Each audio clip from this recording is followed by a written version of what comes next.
Listen here, I can't go another year. No, I can't be up in here complaining. Gotta let them know I'm famous in my heart. Listen here, I'm here for the world to hear.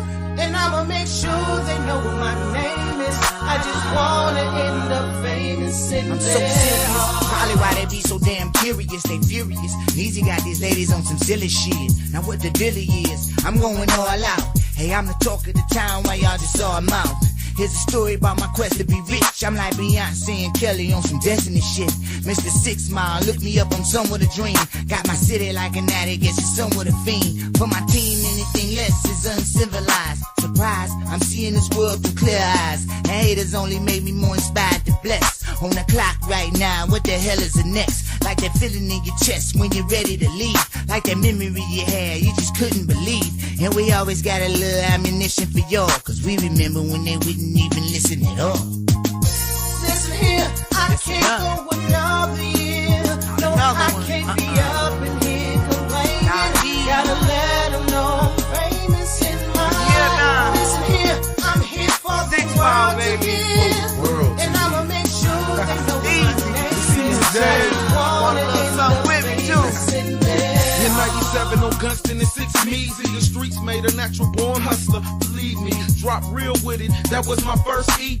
Grind harder than granted, but made it look easy. Take it to the top, that was the plan. Now I'm known worldwide, from Detroit to Japan. 14 years span, fuck hot nigga, I'm scorching. I done got the fame, now I want the fortune. 6 albums deep, yes, I grind harder. Better known as Eno Brown, the D is my Carter.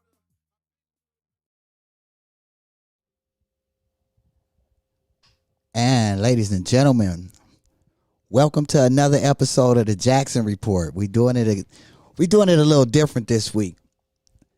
So I was a little homesick after all of the news that's been going on with my family this week. So I felt like being at home. So y'all see it in the background. And if y'all zoomed in, y'all will see me sitting on the porch chopping it up with my homeboys. So this week, though, I need to start my show off this week saying this. I need to speak to my family. If y'all watching this too shall pass. It was a lot of different angles I figured I was going to speak on today when it came to this subject. But as a family, we dealing with the loss of two of our own, both of our uncles. And to my cousins, I know it happened real close to home for y'all up there in Detroit. And the route I figured I was going to go today, when I said I was going to air out a lot of stuff, you know, it's different when you sit back and you evaluate a situation and you look at it. So for all of us, and we all dealing with this together, especially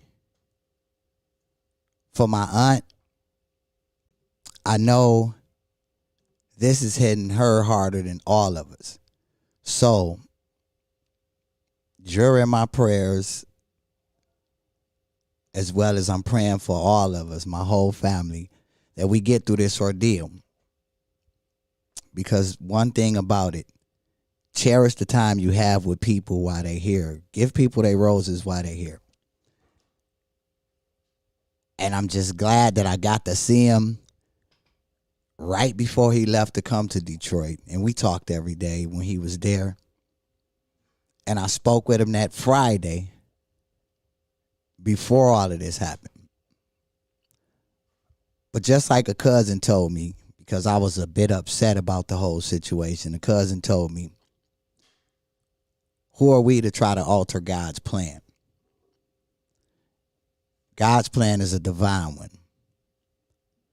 So whereas we can look at it in a lot of different ways, we need to see it through God's eyes. When he's ready for his children to come home, he's going to bring them home, regardless to how we feel. So with that, I guess I can say rest in peace, Uncle Leroy. You will be truly missed. And on behalf of me, I say I appreciate all of the people that was inboxing the texts, the calls, and the condolences that came my way. But I'm going to ask all of my viewers that view my show on a weekly basis, keep my auntie in y'all prayers, because it hit us hard, because that's our uncle, our brother, but that was her husband. So we need to uplift her in prayer as we all dealing with this situation. But she dealing with it from a whole different aspect than all of us. They was married over 20-something years, so let's keep her in prayer. Pray for her strength. And don't stop the prayers after it's all said and done. We talking about 2-3 months from now. Reach out, give her a phone call, let her know we all still family. Today, it's a lot going on with this show today, Chuck. Oh, yeah. You know it. Like, the new merch came in today. If y'all check my story out. And for all of the people, if y'all viewing it on my personal page, on the DeWitt Jackson page, go over to the Jackson Report page so your comments can come up on screen. We got the chat box going on. We got the call-ins. Y'all can call in to the show. Of course, the number is on the Jackson Report page. It's normally scrolling across the screen. But, you know, today, I'm on it. Today, I wanted to sit in front of my grandma's house. So y'all see it in the background. Hood probably don't even look like that no more. But I had to get it behind me because I was feeling a little homesick. So what I need from y'all, if y'all checking this out on my page, go over to the Jackson Report page so I can actually hear from y'all, so I can see what y'all talking about in the comments. If you're commenting, or if you feel the need, call in to the show. Let me know how you feeling. Told y'all today I wanted to connect with my peoples, but it's a lot that's been going on. Like in a minute, I got a little special guest coming on the show. Well, he ain't a special guest. He's a reoccurring guest. Like actually the man in behind the show. And speaking of that, for all of my viewers, y'all know it's a whole operation that we got going on, a whole production team. When I say I'm backed by false media, we got false news that comes on. And you'll probably start seeing me on that show from time to time. So if y'all viewing my page, I need y'all to all start requesting Gary Faust so y'all can be able to view false news. It comes on every Friday and every Monday, I believe. Mm-hmm. So yeah, y'all need to start checking that out because y'all think my show's something. I have fun doing my show. We always have a good time. He has a damn good time doing false news. And if y'all like the rhetoric that goes on, you hear him in my stories. As a matter of fact, in a little while, I'm inviting them on because we got a lot to talk about today. Like, it's been a lot of craziness going on this week in America from different aspects of things. Like, it's been so much going on in the news, I couldn't even come up with enough topics that I wanted to discuss with y'all today.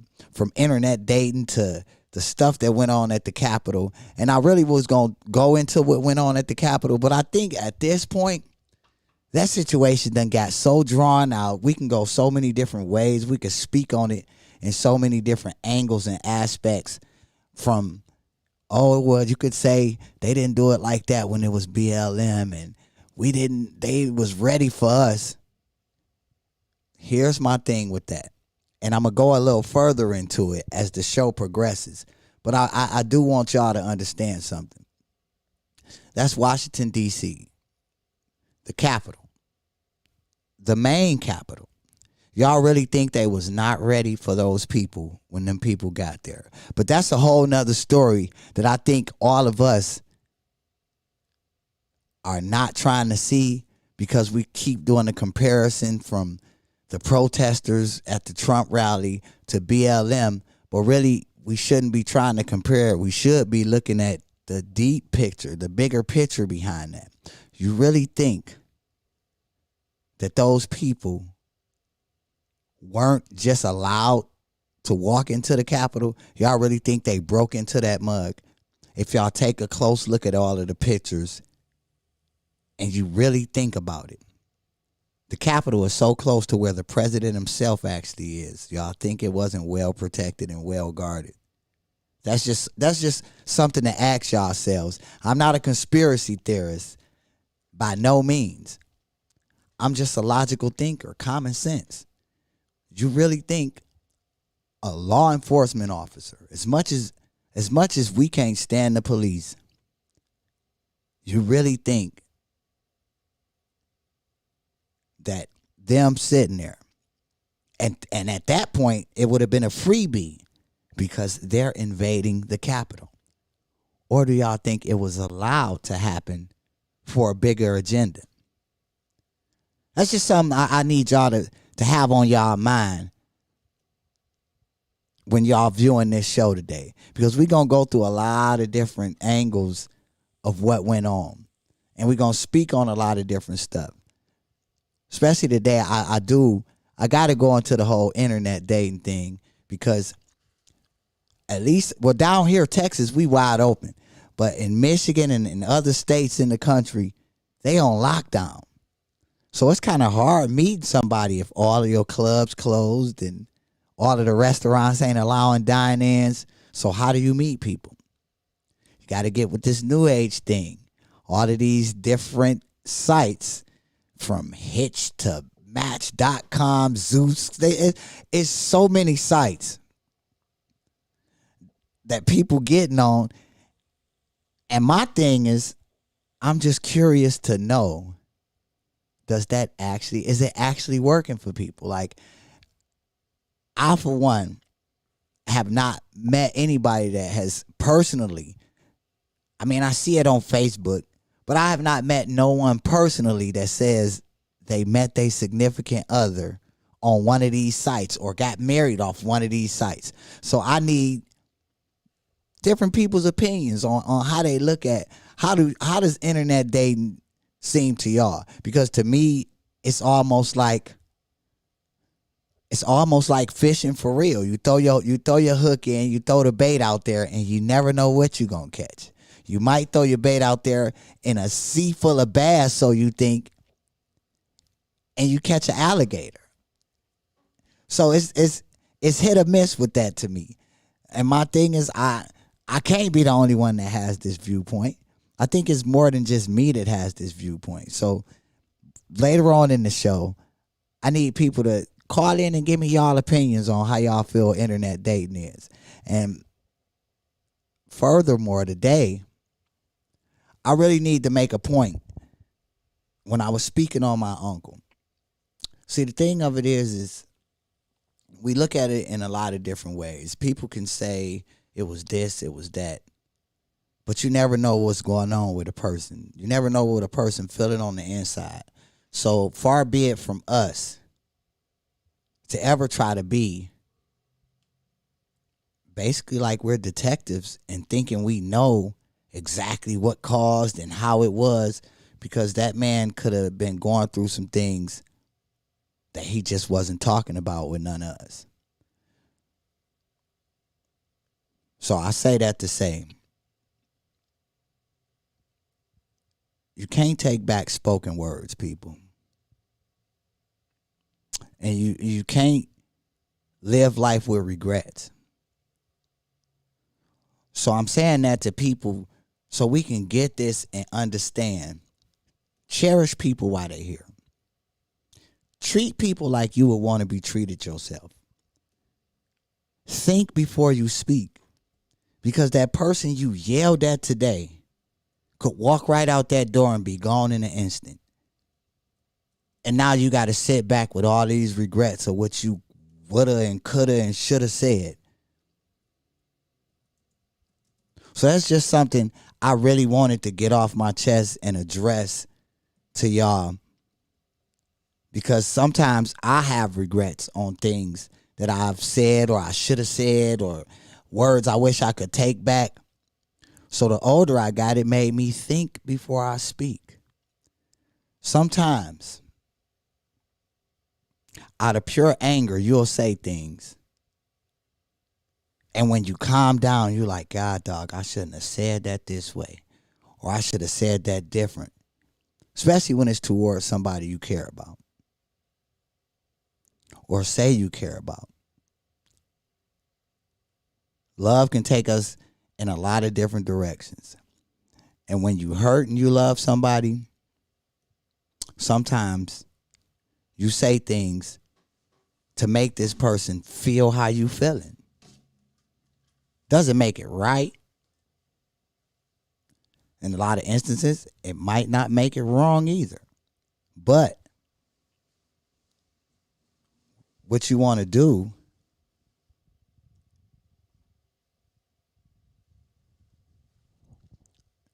see the people in the comments.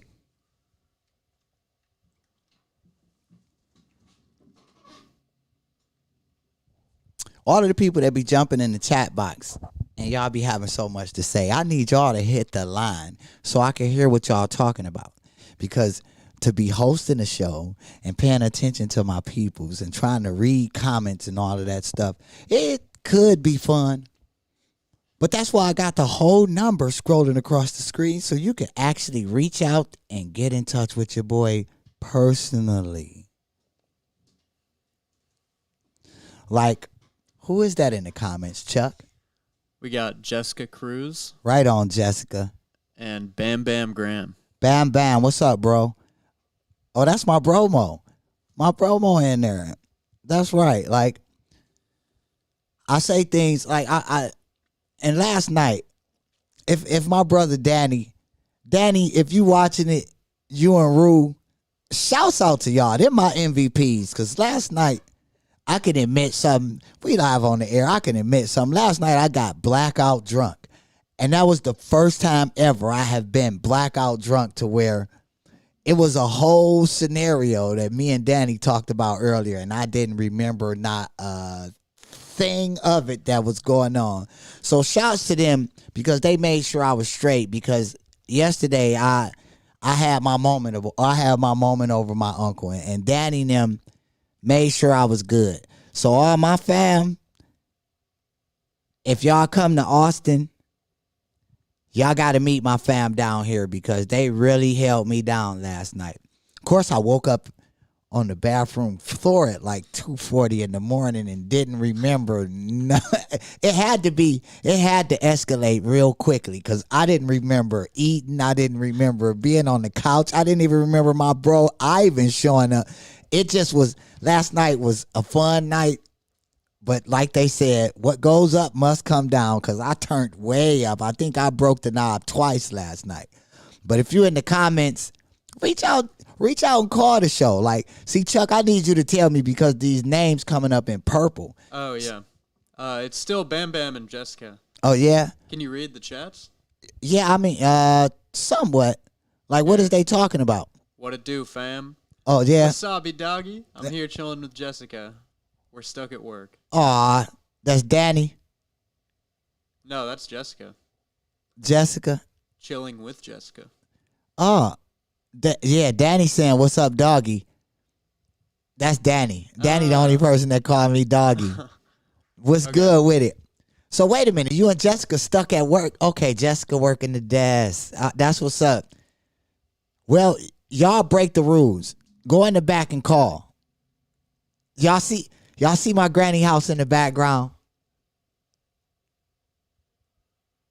And I'm literally, when I did that track down in North Carolina and I said I'm sitting on the steps at granny house. Oh, we're getting a call.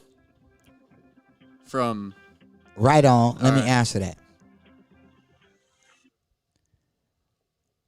Aji, what's up? Hey.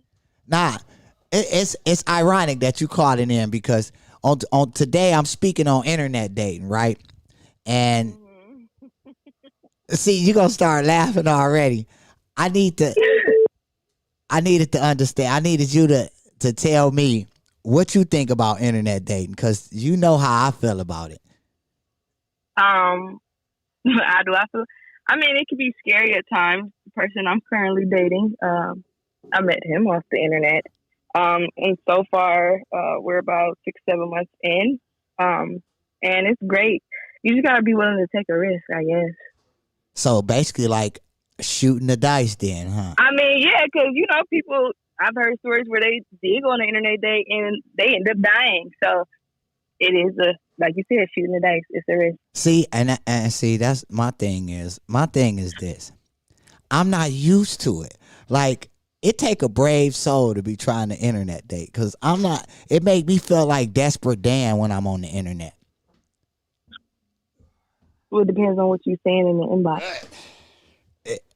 Like, I mean, I come in the inbox and I be like, I might come in the inbox and be like, "What up, though?" And I mean, I don't know if they understand that, but I'm just saying, what up? Like, what you supposed... See, my thing is with internet dating. What are you supposed to say on the internet? Because a lot of the females be like, don't hit me with the same old, hey, hi, how you doing? And you know what? I got a special guest in the house, too, Aji. He can hear you. My producer on here with me. Gary. Hi. Yeah, how's it going? This is... Good. I'm the Capitol Police.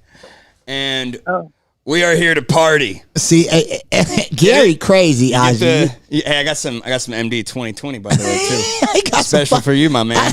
Look, hey, I got Mad Dog 2020, and I'm sitting on my grandma's porch. Did my joke fall flat? I can't hear anything. No, it didn't fall flat. Because you get what I was doing there, right? Exactly. Because the police let everybody into the Capitol? They let everybody in the goddamn Capitol. I don't know. I stole this hat from a gas station in Utah. Oh, shit. In Utah?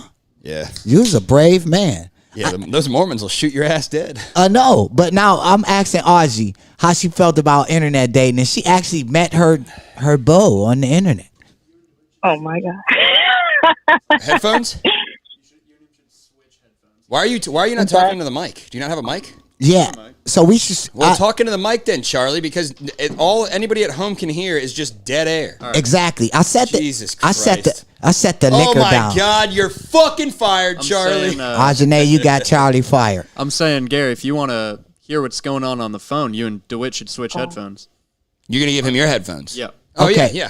Toss those over there. Toss those over here. Check it out. We are doing all kind of stuff in the background, Aji. And whenever there's a space like this, you just got to make small talk until you're back ready for the show. You know what I mean? Yeah. You know what, Aji? Huh? You still here, right? Yes. Okay. Now the thing of it is, it's just like this. Like when I be coming up there and I be chopping it up with y'all, I be scared to open up internet dating. Because what if I meet somebody from Dallas and then they find out I live in Austin and they be working too good? Listen, internet dating, Tinder, it's the worst thing to ever happen to humanity. Oh, my God. That's where I met my BM. Not in a good way. You know what I mean? Oh, my God. See? Well, I mean, that's his fault. That's what he chose. I can hear you. I can hear you, woman. God damn it. Hey, but it is. I just told her it's like a crapshoot. It's hit or miss. Yeah, it's Tinder. Where'd you meet your man? Oh, he slid in my DMs on Instagram. Oh, that's the. See? Oh my God. Oh my God. Yeah. See, Gary's. I don't even know where to begin with that. I do that like 10, 12 times a day. Do it work? Well, what do you think? I mean, sometimes no, because he caught me on a good day. It really depends on whoever's mood it is. He caught me on a good day. I really like ice cream, so he lured me in with the ice cream. So what, did he hit you with an emoji, like replying to your story, or did he just hit you with, like he actually had a line? He replied to my story. With the fire emoji? No, I had put on there voting. It was like, which ice cream is best, Cold Stone or like Baskin Robbins? And he chose like Cold Stone. Oh, he responded to a question? Yes. Oh, okay. All right. So you were prepared. You were open to the you were laying out an invitation, if you will. Yeah. See? That's not that bad. I was gonna say the worst guys are the guys that respond to girls' stories with the fire emoji. Yeah. That's how you know. Those are the ones that get ignored. Those are the guys that probably have 2 or 3 illegitimate kids. They probably fuck really good, And they probably run their own media company called Faust Media. Oh, that's Gary. See, Yeah, I do that all the time. Gary, and it works. But you know what it works? You know who it works on? It works on low quality women. Oh, see. So basically, you shoot for the women with low self-esteem. DeWitt, look, it's a simple game in life, okay? Don't hate the player. Hate the game? Exactly. Thank you. Well, guess what? Yes. I strike out all the goddamn time. I think I in struck DMs. out with my fucking police hat joke. I really feel like I fell flat and it's bothering me. Hey, did you think my joke was funny? No. See, so I told you, DeWitt. Ozzy a straight shooter though. Ozzy is not gonna sugarcoat it. Yeah, but we need more of that in the world. See, that's what makes her. That's what makes her who she is. Like, she's a. Have you ever known me to sugarcoat anything? No, Gary's crazy. Ozzy. Gary is like a straight shooter. Yeah, I get in a lot of fights. Yeah. That's a lot of bad energy. Yeah, a bad energy. Bad energy? No, I get in a lot of fights because I tell the truth to people, and a lot of people can't handle the truth. People don't want to hear the truth, especially women. Usually women do not want to hear the truth when you tell it to them, especially if you've had sex with them. It's just Is that your place to tell them the truth? No, it's my prerogative in life to be honest with people. I'm not going out of my way to tell people the truth if they don't ask. Okay. You know what I'm saying? And I would think that makes you a credible guy. Because listen. Well, there's a reason people watch my show. Every time I've You know what I mean? indulged in this internet dating thing, or I look at the sites, anytime I read and it says what you want in a relationship, the very first thing I see is honesty. So basically, okay, hold on. Right now, do it. You're right. That is a thing I see common. But I will say this, right, real quick, because I have a bad memory before I forget. Anytime a woman, in my experience, has told me, like has put honesty at the forefront, it usually means that they had some sort of fucked up relationship where neither of them were telling each other the truth in the past, and that they are damaged and that they also don't want the truth. Because the women that always talk about how they want honesty, and I don't give a fuck. Somebody call in, have another person call in and yell at me. It's just been my experience with a number of women. I've never had a woman say that they want to hear the truth and then tell them the truth and they don't get upset and say, like, I regret meeting you or something like that. Do you? So you like hearing the truth, Ajane? I love hearing the truth. I get mad when I don't hear the truth. Do you get mad when you hear the truth? When I don't hear the truth. I like complete honesty. So if somebody said something that was not very nice to you, but it was the truth, would you not get upset? For me, no. Really? That's their opinion. That's their opinion. Yeah, Ajane's a pretty well-rounded person. That's what you say, but I mean, I've had a lot of women say the same thing to me where they'll be like, yeah, I just want to know the truth, and I want to ride or die, and I want this, and I want that, and I'm like, all right, hey, look, you smell like shit today, and then they're like, oh, you shouldn't have told me that. Get over it. We all smell like shit sometimes, goddamn. Hey. I mean, I'm not that crass. I don't literally say it like that. I'm obviously being hyperbolic because we're on the Jackson Report trying to spice it up in here. He said, a little white you spice smell like in here. Shit. That's I've never actually told a woman you couldn't be like, well, look, they smell like shit. Well, maybe I have. Like your body smells like fecal matter. That's a better way to do it. Like, Charlie, what do you think about that? That's so much worse. Why? So much more to get upset about. Like fecal matter as compared to you smell like shit, baby. Like you stink. I actually think that. So what would you prefer, Ozzy? Yeah. What does she think? Yeah, y'all. I would hope y'all have never said this to anyone. Just it's a polite way to say it, like, "Hey, did you get in the shower today?" Or just something like that along those lines. Like, just say, "Hey, I think you should take a shower before we go somewhere." Okay, so that to me, I see. This is why I think I have Asperger's. Because to me, there's no difference. Is that?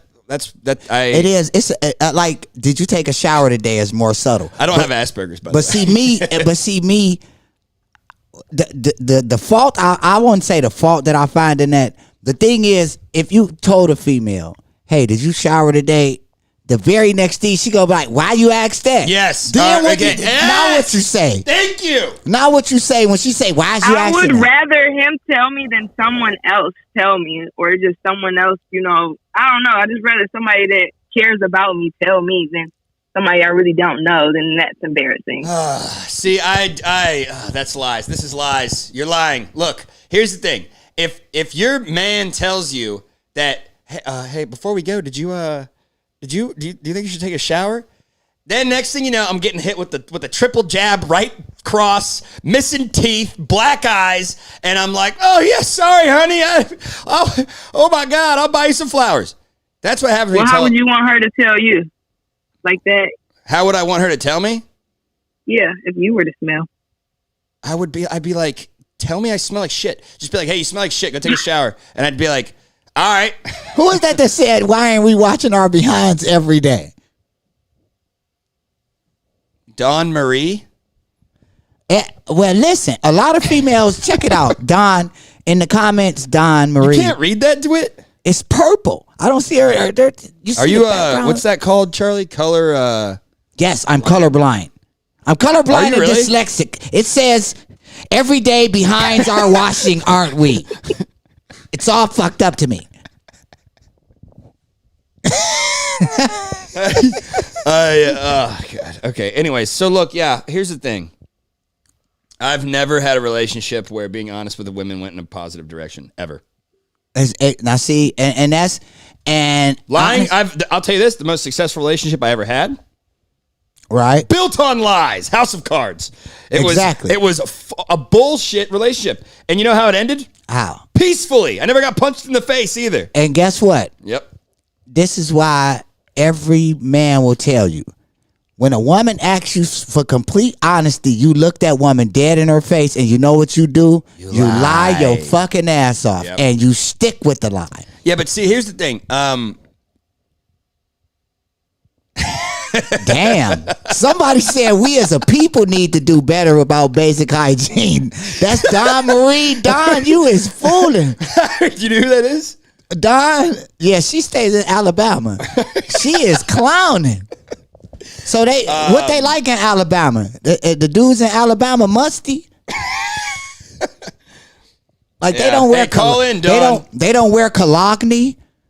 Cologne? I know it's cologne. For y'all to jumping in the comments like how's he a fucking show host and She's still on the phone. Ajane. Huh? I see. I told you I was gonna get you on my show, and Hey, what's your favorite? What's your favorite scent? Yeah, I like eucalyptus and lavender. Eucalyptus and lavender. There you go, DeWitt. okay. You know what? Hey, what's your favorite smell on a man? Like your favorite cologne? Well, I've been told I like an older man smell. I don't know what that is. I don't know the name. You like an older man? An older man smell. I believe that's called Old Gold Digger. Wait, I'm kidding. You like an older man smell? Not. It's just a certain scent, but someone told me that that's what old men smell like. I guess. You know what? Old Hey, Spice? you know what I think every Is it- woman's favorite smell is, DeWitt? Old The Spice. smell of money. Yeah, that's what I was gonna say. The smell of crisp Hey, I'll bills. tell you what. I've gone on a date before, haven't showered in 2 days, wearing pants for a week straight, and I dropped $300-400. Oh wow! Somebody said they don't wash. I do. I wash my hands every time I piss. Well, it's because you piss on your hands. The key is not to pee on your hands, DeWitt. Look, a wise man once told me you wash your hands after you pee. A wiser man told me you don't pee on your hands. Who is that saying hi, Chuck? Leo Hernandez. Oh, she hung up. Oh, yep. Yeah. Ooh. Thanks for calling. Thanks for calling. Who was that other line that it was somebody calling on the other line earlier? I don't think anyone was calling. That's Mark. That's Danny. Hey, Danny, call in. Yeah, Danny, call Tell in Danny right to at call work. in. He'll have some great advice. Hey, on Danny. dating. hey, Gary. And then, like I was telling them earlier, I was saying this earlier because we You gonna bust that open? That Mad Dog? you know what? I think I want you to pass me one of those buds. You want a bud? Yeah. So here, you could take the Mad Dog. No, that shit makes me crazy. I'm not drinking that shit. that Charlie, you want this Mad Dog? Hey, I'll drink some of them. If I drink Charlie, some of you them. never drank. Let's have Charlie drink this shit. Here, drink that. Oh shit, Chuck. It's bum juice. Just drink it. Oh shit, Chuck. Somebody need to order Charlie a Uber already. You know, I really feel like that my Capitol Police joke really fell flat. Oh, It really that's hurt pretty me. He likes the bum juice. Oh shit. Oh, I could walk around with a paper bag drinking this all day.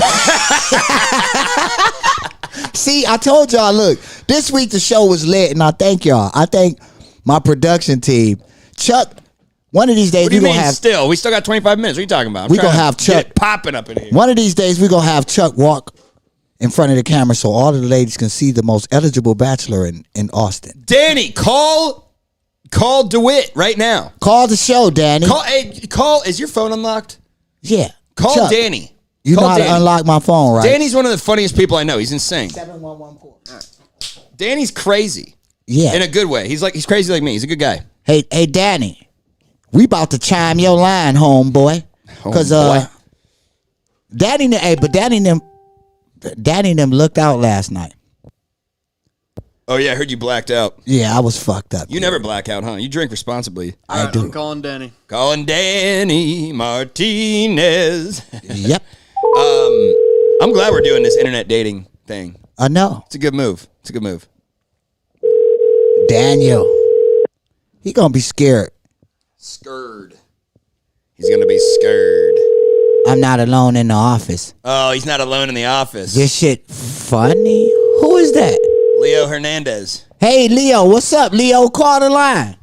DeWitt, you need fucking like microscopes on your fucking eyes. No, to read this I thing. know. Goddamn. The words is in purple. Huh? Change Let me the- know if it goes to voicemail. And I should hang No, up. hang up. No, we should have left him a voicemail. Listen, you cocksucker. Hey, Answer the phone. DeWitt, Charlie. Yep. First of all, make the chat bigger. All right. Number one. Number two, change the color of the people's names. I've tried. You don't know how to do it? I can't. Jesus Christ. Yeah, just it's I'll all make it good. bigger. I can see the words. I see what they saying. I just You don't know can't who's see it. saying Well, what. What if it's this big? It's all good. It's bum juice. Just drink it. It's bum juice. Who Just the hell drink said it. it was bum juice? Dan Marie, Don. Don Marie. It's bum Hey. juice. Just drink it. Hey, Don is actually hot too. Don cute. Yeah, Don. Hey, what's up, Don? Don cute, and I'm she from the recently D. divorced. She just moved in. She just live in Alabama, and she said they musty as hell. Well, you know who's not musty as hell? Danny, the purple letters do suck.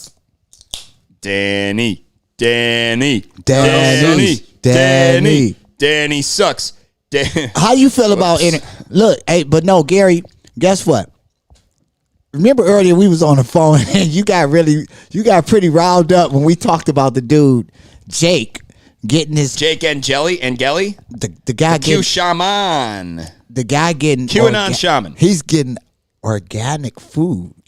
Yeah, dude, look, this whole thing doesn't make any sense. Doesn't make any sense. It don't. I thought that what's that called? He's doing a food. Okay, we got to preface this whole thing. I'm pulling it up. All right, so the QAnon shaman is what you're talking about. Exactly. Jake Angeli, the That guy guy. who was wearing that fucking bison head when he stormed with the his Capitol. We're face- storming the Capitol. With his DeWitt. face pointed like America. He was a true patriot, that guy. That guy cracks me up, dude. He looks insane. He did. Like he looked like Thor. So he got arrested and he's in jail and he was going on a food what's that called? The fucking didn't those one guys that were in jail do it where they don't eat? Yeah, he They was did going on a juice food cleanse? strike. Food strike. So this guy's going on a food strike until he gets organic food, and his mommy said that He's not going to eat because he only eats organic food. eats organic quinoa. And if me and you went to jail, we stuck with that thick ass bologna sandwich. That's what's interesting about this. Yeah, that bologna shit is disgusting. And the fucking wet, moist bread with the cookie stamped into it. Hey, yeah, and then they give you the bag of juice or some shit. You got The bag of juice. You got a bag of juice? hell yeah. They gave us a little carton of orange drink. Oh no, see, yeah, it don't even say juice. It just say y'all. Well, maybe they upgraded since I only been behind bars one time in life on a technicality, and I was there. And I was you sound there. like every guy that's ever been to jail. It was a technicality. I didn't really do it. No, I didn't do shit. Yeah. I honestly didn't. Listen to it. Listen, everybody else. I didn't either. Everybody else that got out. No, I know prison is full of people that's like, I don't even know why I'm here. But in my case, it was totally different. Like, it was way totally different. Like, it was totally different. It was. I was in there a couple days. I was a bad kid growing up. So every time I was in jail, I pretty much deserved it. Oh, see. I'll admit it. I'm a man. We like the truth on the Jackson Report. I tell you, man, this all I do is tell the truth. There's a man with ask me fucking something. integrity because Ask he me told something. the truth. You ask me something, I'll tell you the truth. All right. How cool is my show? Oh, man. This fucking show, man. Every time I come on this show, I just want to fucking shoot myself. I know. I pulled the playing. fucking pistol I've on got this. I left my gun downstairs this time.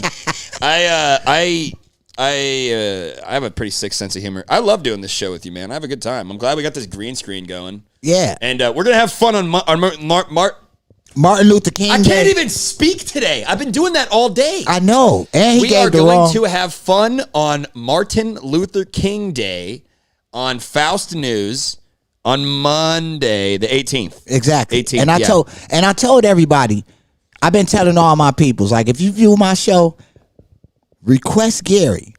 Yeah, just tell me. Whoa. So I changed the chat box to look like this. Whoa. Right on. Easier to see. Yeah. That looks way better. How did you do that, Chuck? The guy's a fucking genius. You know what? Charlie is anybody that you wanna hear keep something calling crazy? in. You want to hear something crazy? I was talking to Charlie the other day. Right. God, I can't drink beer without burping all the time now. You and me both. Does that mean you're old? Does that mean that we're old? No, it don't mean we. Oh, hey Chuck, I liked it that size you had. I like it. Either way. Okay. I mean, it looked keep good it when like it was that. rolling off the top of the screen. Okay. That buffer zone up top doesn't look great. All right. Put the Jackson Report Twitter thing. Yeah. Put that. Well, I don't fucking know. What do you think we should do with that, DeWitt? We designed this a long time I ago, could put 3 it- months ago. Put it here. Yep. Right over there. Yeah, do that. Fuck it. Do that, and then extend the chat box all the way up. Yeah. There you go. Yeah. Charlie- Well, that's pretty big. That's pretty big. Yeah, that's pretty That's huge. too big. That's Make it- fucking huge. Can you extend it up without No. extending it to the left? No, well, we could leave it like that. Fuck it. All right. I'm blind as a bat. No, look. What the hell was I talking about? I don't even remember what I was talking We about. was talking about this dude to get organic food. So you mean to tell me they gonna go to I was Whole? talking about something else. There was something else to it. But why is it still here now, Charlie? Because it's a green screen. What? Wait a minute. What the fuck? What's going on? It's Why everywhere. is the ticker coming out of nothing right there? It's dope. Because it's usually coming out of the camera. Yeah. I can mess around with it right now. Look, we needed to come out of nothing. We don't give no fucks on the Jackson. That looks like shit. It looks like it's coming out of your yard. Is that your grandma's house? Yeah, that's my grandma's house. That's what you said. Right. Okay. That's what I thought. Ooh. Make it bigger like that so it goes off screen. Yeah. That's even easier to read too. Yeah. Man, this is high quality programming here. This is high quality programming. You know what's crazy? We learn a lot of this stuff as we are record. I love it. And it's funny. It's also fun because it's I don't know, man. I mean, look, learning is an important thing in life, right? Like Exactly. regardless of what you're doing, learning, you should always be learning. If you're not learning, you're basically just decaying. You're decaying particles. You're vibrating. null and void. Damn it. Yeah, and yeah, really. That's Null why and void it's is a called very good way to put it. LOX. You learning off experience, and Yeah. every day is an experience. And when we do this live like this, I mean, obviously we can extend your show out like 10 or 12 minutes if you want. I mean, I have no problem with that. Gary, you're the boss, man. So Well, yeah. So that's why I wanted to plug this real quick because I think it's going to be a good time. It's going to be a good show. It's going to be my show is called Faust News. We do it Monday mornings at 9 a.m., Friday nights at 9 p.m., and then sometimes in the middle of the week we do a pop-up show. We have this studio set up to just record a show at any moment. We just have to shift around the table and some lights and shit. So it's really easy. And on this Monday, right on. next It's this Monday. Yeah, it's this Monday. This Monday, January 18th at 5 p.m. Exactly. Tay is on board, and so is the other surprise guest. I don't want to give it away, but she has been on, I believe she's been on BET. It's going to be an interesting show. We're doing like an all-black show on Faust News on Monday. Right on. It's going to be me and a bunch of black people, and it's going to be, well, and Charlie. But it's going to be I don't even really know what to call it. It's just going to be a great show. Open conversation about civil discourse. Civil discourse. Oh my God, that Charlie. Charlie, you the man. Chuck is the real pulling MVP. the words out of my mouth. Civil discourse about civil rights. There we go. That's what Chuck is the real That's MVP. what we'll title the show. Right. And we're going to be talking about a bunch of stuff, so it's going to be interesting. Tune into that on youtube.com/Faust News. And also, if you're watching this on Facebook, by the way, you should do this more. You should plug your shit more. Go to YouTube, type in The Jackson Report, and do DeWitt a favor and subscribe to his YouTube channel. And then click the bell that's in the bottom right, Charlie, of the screen. Yeah, on YouTube it is. Is it? Can you pull up? Just pull up a screenshot of YouTube of the Jackson Report. I know we're getting off fucking track here. We'll get back on. Guess what? That's why it's always fun when you come on the show. For one, because I know you'll extend the show long as you want it to fucking be. And I don't. I see what you're doing. No, that ain't what you're I'll doing, be you doing. son of a bitch. He knows that if I come on the show, that I'll let him record for 2 hours and only charge him for 1 hour because I like to hear myself talk. Here's I'm the an thing. egomaniac motherfucker. It's always fun though when you come on the show because people may think that it's just all a lot of people think that it's just all business. Like I come record like a robot and I leave. Like we actually eat fucking dinner and shit like that. I cooked everybody steaks last time, and today I'm thawing out some venison. I shot my first deer yesterday. Yesterday's my birthday. I shot my first deer. Right on. And excuse me. And I got them thawing out in the sink. They're in a white trash bag in my sink thawing out. I'm gonna throw them in the cast iron pan and fry them up, flash fry them up for everybody afterward. I don't know how it's gonna go, man. Right on. It got me on some different stuff. Yeah. Have you ever had venison? Nah. You know what? I had elk. You know what's crazy? I had elk in Colorado. I have heard that's the best meat you can eat. And guess what?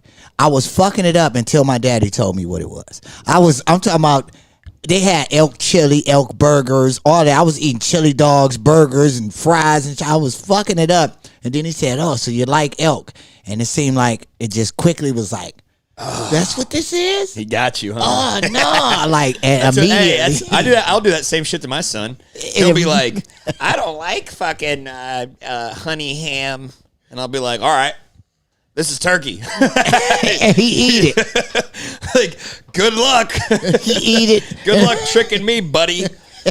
He's gonna eat whatever the hell I tell him to eat. You know why? Why? Because I'm 15 years, or I'm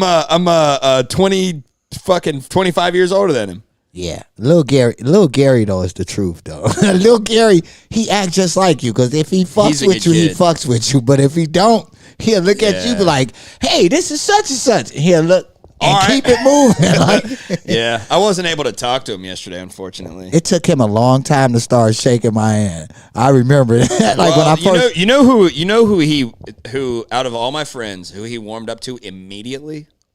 Tay. No, he was weird around Ted for a minute too. Yeah. Yeah. He warmed up around Tay instantly. Immediately. You know why? Because Tay's light skinned. Because they're all mixed. Exactly. They're all mixed. My son's Mexican. Yeah. So and our buddy Tay is mixed too. So they got that like mixed that mixed vibe going on. They're all mixed up, man. He sensed it. He was like, "You were mixed like I was, so you had to go through the things that I did." and it just happened like that. The thing of it is what makes this show, what make it fun, and I look forward to Tuesdays is because I never know what to expect. I might come in and be like 1,000 different topics on my mind, but we get off course a little bit because it's just open rhetoric. Speaking of, let's get back on track here. We were talking about the dude who getting organic food. So Charlie, pull up the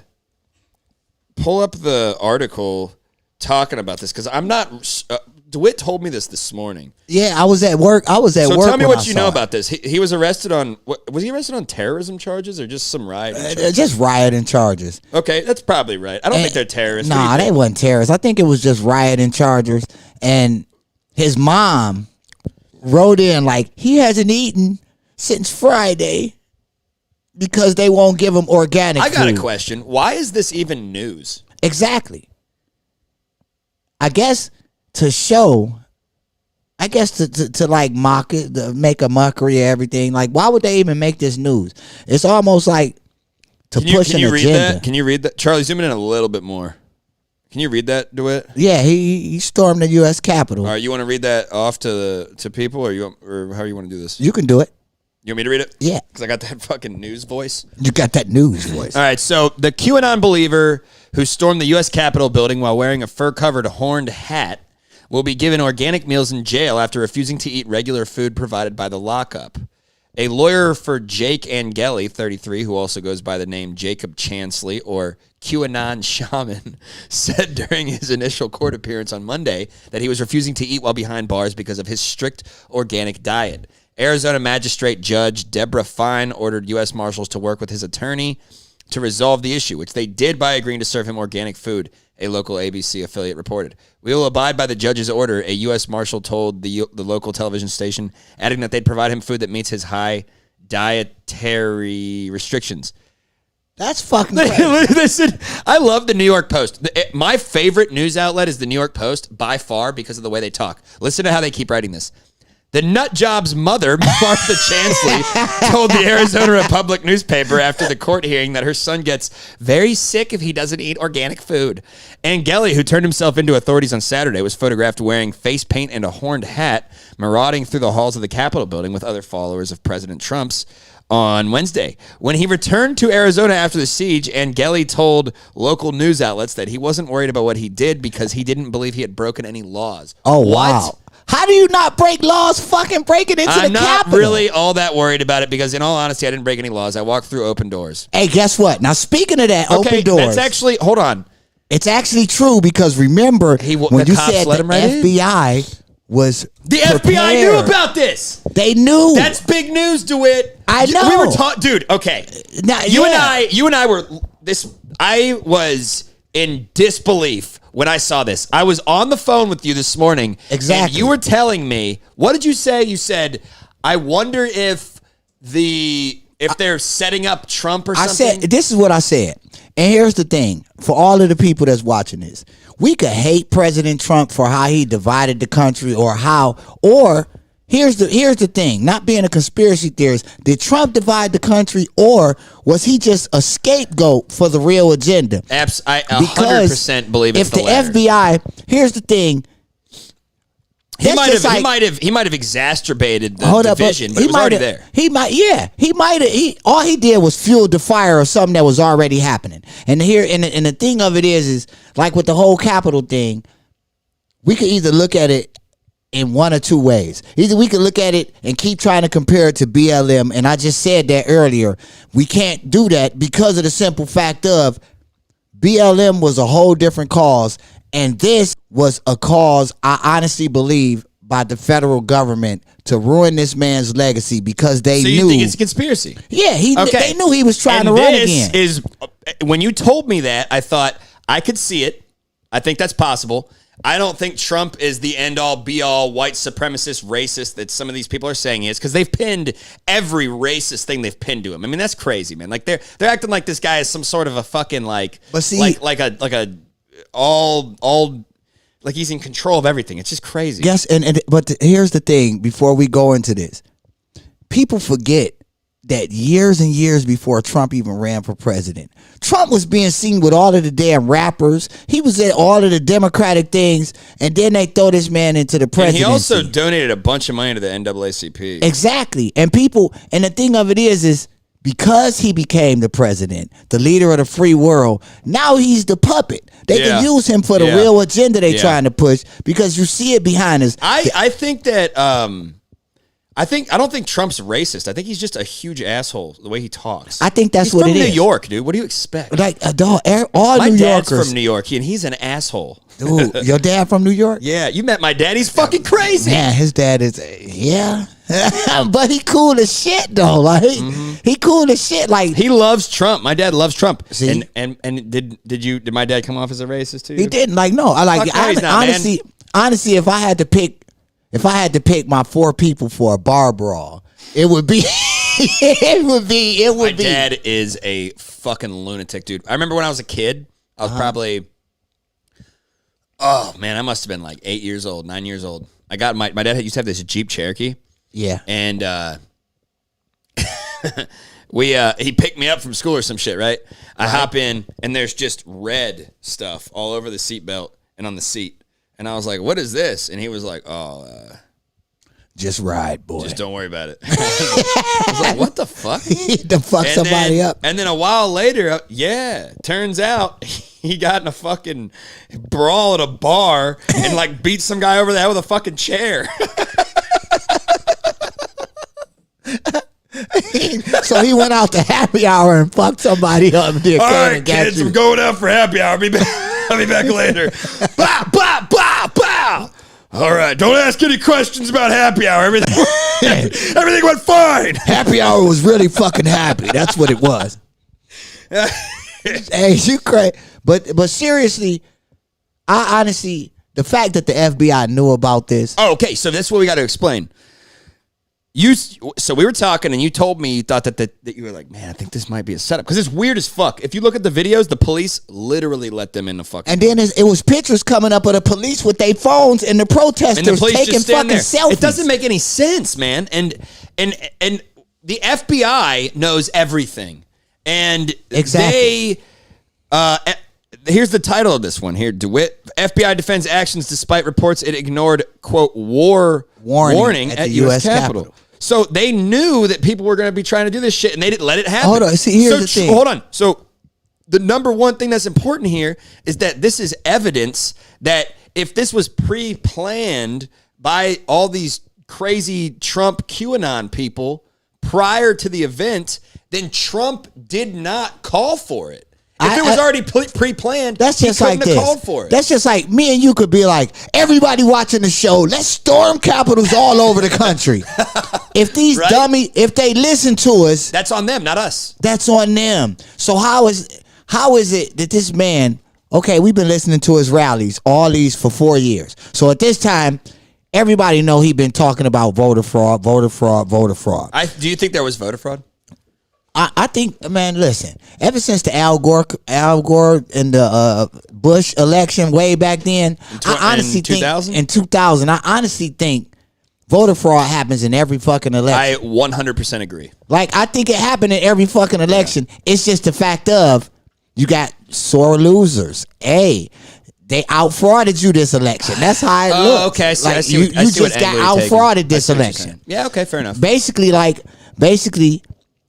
when Trump won, it was fucking voter fraud. Like, all right, let's stay focused here. Yeah. So, we were talking about if the FBI knew. FBI. Okay, so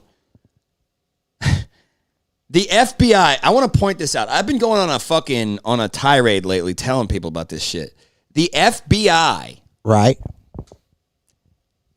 had a program in the 60s. It started in 1956. Charlie, you already know what I'm going to bring up because I've been rambling and ranting about it. Charlie hears all this shit all day long. I know he does. He hears me but fucking remember, we yelling was and talking screaming. about it when they made the program to infiltrate stuff. COINTEL Pro. Exactly. Ted taught me about this. To infiltrate I was not everything. aware. I've dug into. Oh, that's a big. Too big. Too big. I was Charlie. Do Who you is think that? you can put? Do you think you can pull the chat down in between? I can scoot to the left, and you can pull it down between me and DeWitt. Yeah. Would that be better? Yeah. I can Yeah. do that. Why is it showing up on DeWitt's screen like the PIP screen? It would take a little bit to explain. Hurry up and get that on screen so people can see it. Who the hell is that? I don't know, but it's fucking long. Who is that, Charlie? Can you look on YouTube and see who that is? Yeah. Damn, I'm about to. You're going to be covered up for a sec. It's all good. Who is it? Democrats, Obama doubled the national debt from 10 to 20K, and Trump took over in 2016. Trump came in saying, fuck you to all the major players who didn't want to get bribes from because he wasn't easily manipulated by the lobbyists. They have come with a vengeance to remove him from office. Yeah, exactly. I for sure agree with that. I don't know what the rest of what you Who said. is that? Who is that said This that? is Danny. Here, I'll pull it up. Yeah, Danny knows what he's talking about. Danny digs into all that shit. He's not stupid. I know. And here's the thing. Wait a second, Danny. Call the fucking show. What the hell? Why you won't What's your call the problem? goddamn show, Danny? Danny, you think you're too good for us? You think you're too good for the whites and the blacks? Hey, look, for the people watching, the rhetoric that he using, because a lot of people are sensitive and you get me banned off Facebook. But for the people watching, it did start back in 2000 when President Clinton was leaving and Bush was taking over. Man, see, he's covering some deep shit. This is why you got to call in, Danny. We used to work with Danny. All of us used to work together, by the way. Anybody watching this? It's crazy. DeWitt, me, Charlie, Danny, we all used to work together. Exactly. And now I took all of my basically. So this whole program is produced by a company that I sort of unofficially have started. I'm in the process of getting an LTC, an LLC. Sorry, I'm also in the process of getting my LTC. You and me both. What was I saying? False Media. Exactly. Yeah. So I started this company because I was thinking, there was a pandemic. And everything got locked down, and I thought there's no better time than to start a live streaming company than right now. Exactly. And so I took all the money I had, bought all this fucking equipment, and got shit prepared. And then I thought that we're getting to the point where, and now it's starting to happen, which kind of freaks me out. But all the censorship.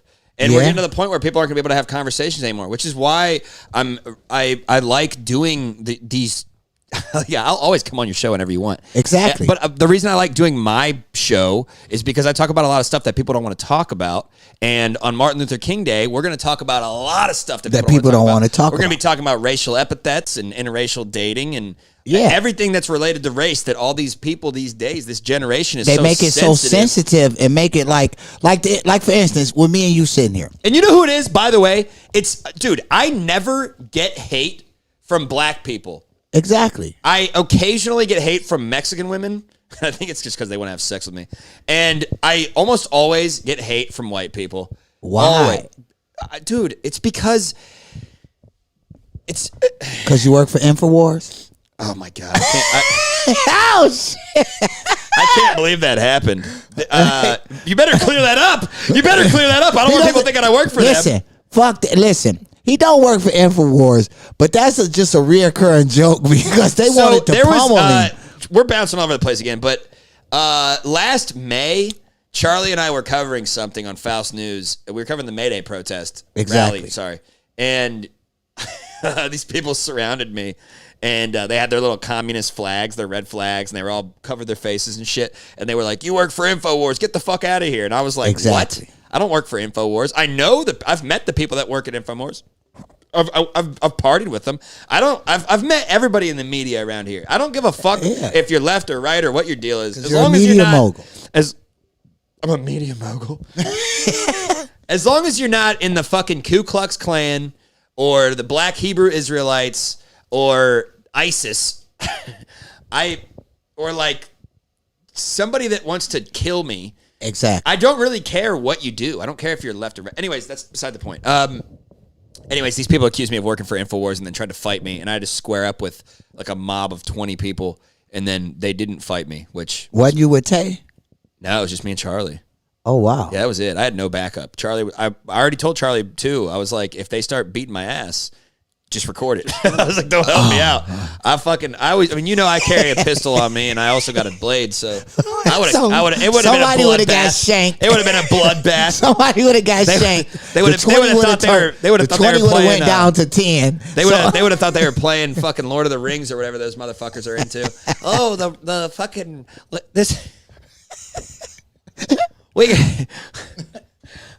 See, that's what We makes gotta it save fun. the princess. That's what make it. Kill this motherfucker. That's what makes it fun. Blah, blah. That's what make it like. That's what make this fun though, because it's open rhetoric, and nobody is sensitive. Like Most of the people, what does that say, Charlie? Read that off to us. Danny's saying these new kids are, quote, sensitive. It's because we can't beat our kids anymore. Spanking gets CPS called on your ass now. Even the kids threaten their own parents. Lord. exactly. Yeah, I would like to see my son fucking call CPS. Like, dude, listen. When I was Beat little, that ass. when I was little, one time, I told my granddaddy, "Go ahead and hit me so I can call the people." He looked.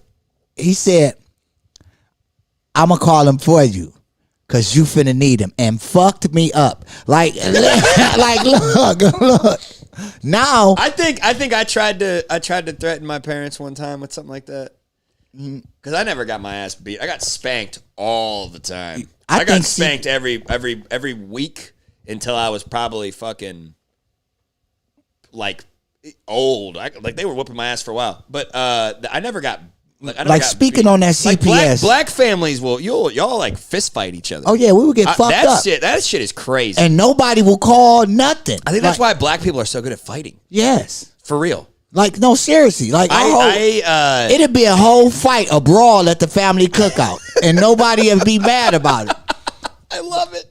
I mean, I don't think that's bad, but I also don't think it's good. I think it's crazy because it's man, it's weird. It's like it's normalizing violence, which is not good, but it's also preparing people for the real world, which is good. So there's a give and take there. It's like a gift and a curse. Now we fight at the family cookout. Y'all fight At funerals. at funeral. I was just about to say at funeral. When I was 15, my friend Steve died from a heroin overdose, and his dad just beat the shit out of this guy in the middle of it. For what? It's a long story, and I don't really remember because this was fucking Like, and the reason I said that at funerals is because I went to a funeral, and it was like some years back, and it was a chick I was dating. Like, I was dating a white girl back then, and we went to somebody's funeral and her family, and when I say, like, the whole front half of the church just started brawling, and it was crazy. Like, white family? Yes. Yeah, it's weird. I don't know why. They started brawling, and I didn't understand why. And she just was like, "Come on, it's time to go." And I'm like, "What is they fighting for?" Like this, like it just happened out of nowhere. I don't know. The pastor was doing the eulogy, and somebody stood up, and they was like, some, and the next thing you know, you see this hand slap her, and then it just started brawling. Like, where do Mexicans fight? Everywhere. Like, I don't Really? like, honestly, I don't know. I would think, like, because now I've seen, like, Hispanics drink, they can put it away. Hispanics drink more than white people do, honestly. Like, and honestly, I don't think most Mexican. Well, I mean, my experience. My son's mom's Mexican, so I used to go to all her family gatherings, and they're all like just boozing like crazy, dude. they get way fucked more than up, my family. and they be does. having fun. They be having fun, Yeah, and then but somebody then- start crying, and then it be a fight. Exactly. I was literally just gonna say that, and my experience with black family gatherings, because one of my little brothers is black, and I would go to his little family events, and it was his mom's military, his dad's military, and they were like, "Yes sir, no sir" type shit, or you get slapped in your fucking face, which I actually, I kind of agree with, honestly. Yeah, I mean, when it comes to your elders, you show respect. Yeah, for them. that's the problem, man. Like Danny said, these kids are so sensitive because you can't whoop their ass. But it's not even that. It's also like a respect thing. I mean, if you try to tell your fucking kid, like, have respect, like, man, there's kids that call their parents by their first name and shit. Yeah. I don't like how you're doing that, Dan. And it's like, what? If my son ever calls me by my first name, he's going into next week. He's getting slapped into next week. You know what's crazy? I think the last week it was, I don't know if I sent it to y'all. I don't even know if we talked about it. But it was a father, right? You know, with all of this COVID going on. With the kid in the car. The kid was in the car. The cops was like, oh, we calling CPS because the kid was in the car hungry. Cops, yeah, man. And I think that's fucked up because, okay, so if the dad doesn't go to work, now he can't provide a roof over this kid's head or food or nothing like that. And then he goes to CPS anyway. And then he loses his job. I support what the dad did. I mean, look, dude, there was times when I was a kid where my dad would be working and he would take us to his job. He used to work at a restaurant called the Grub Steak in Xenia, Ohio. And my brother and I would go run around in the back of the restaurant. Right. Just run all over. Like, we would literally run back and forth for hours. In the restaurant. And my dad would say, here's a tennis ball, throw it at the wall or something. You know what I mean? And yeah, he gave you shit to do. We would take naps on the floor in the back, and they would just be cooking and doing all sorts of shit. When I was little, I used to go to work with my dad on construction sites. Bro, I mean, that's not. There's nothing wrong with that. And then this dad, obviously, like, Amazon's a dump ass company. They're pieces of shit. Jeff Bezos is an asshole. Yeah. And they treat their employees like dog shit. So I'm sure that there was some fucking regulation 9B4 that you can't bring your fucking kid into the back of the fucking warehouse because they're going to get fucking hurt because we're all a bunch of pussies now. And then this dad gets the fucking cops called on him. And who fucking knows, man? If it's this dad, he might even have a single dad situation where he's got part-time custody, and then they get CPS called because the daughter is in the car, and then his fucking baby mama's going to get full custody and fuck him over, then he's going to hit with child support on top of all this shit. I mean, look, I can go on all he's trying to do is work to provide for his child, and that's fucked up to me. And I can go on a fucking rampage about this shit because at the end of the day, not only are all these lockdowns preventing anybody who's below the median income in this country, preventing any of us from being able to save any fucking money. Exactly. We're barely even able to pay our bills. And on top of that, in this situation with this guy, they fucking, like, how the hell is this guy supposed to, whatever, man. Like, how is he going to support his daughter now? How is he able... If you put her in the system, now he's spending money fighting to get her back. Who called the police? And that's the thing. What a fucking asshole. I don't even think nobody called him. I think they just How old was by. this girl? How old was his daughter? I didn't really read into the article. Was the window, like, was this daughter? Because she was just sitting in the car chilling. But was it like in a hot car with the windows up or something? It wasn't that. Yeah, because when I asked you about this, you said that it wasn't a situation like that. Otherwise, I mean, in that case, like, babies can die and shit. Yeah, in that case, Charlie, can you look this up? I'm trying to find it. Is it Tennessee? I think so. It was an Amazon worker. This says Tennessee dad left daughter in car while working in shift. Yeah, looks like it. That's it. How old was the daughter? Let's see. This isn't saying. Oh man. Exactly. Hey, I will. Okay, I do want to put an asterisk on this. If this was a newborn or a young baby or something like that, then that is bad. No, they bought her a Happy Meal, so she couldn't have been a newborn. I did read that. They bought her a Happy Meal. Okay. They said she looked hungry, so they bought her a Happy Meal. But here's my thing. The cops did? Yeah. So here's my thing. My thing is this. How the hell can somebody look hungry? Did she tell them I was hungry? Or how did they not know that the dad was going to come out, go to lunch with this daughter, and how they know she wasn't in touch with her daddy? Like, dude, my dad for sure as a kid left me in the car for hours before. 100%.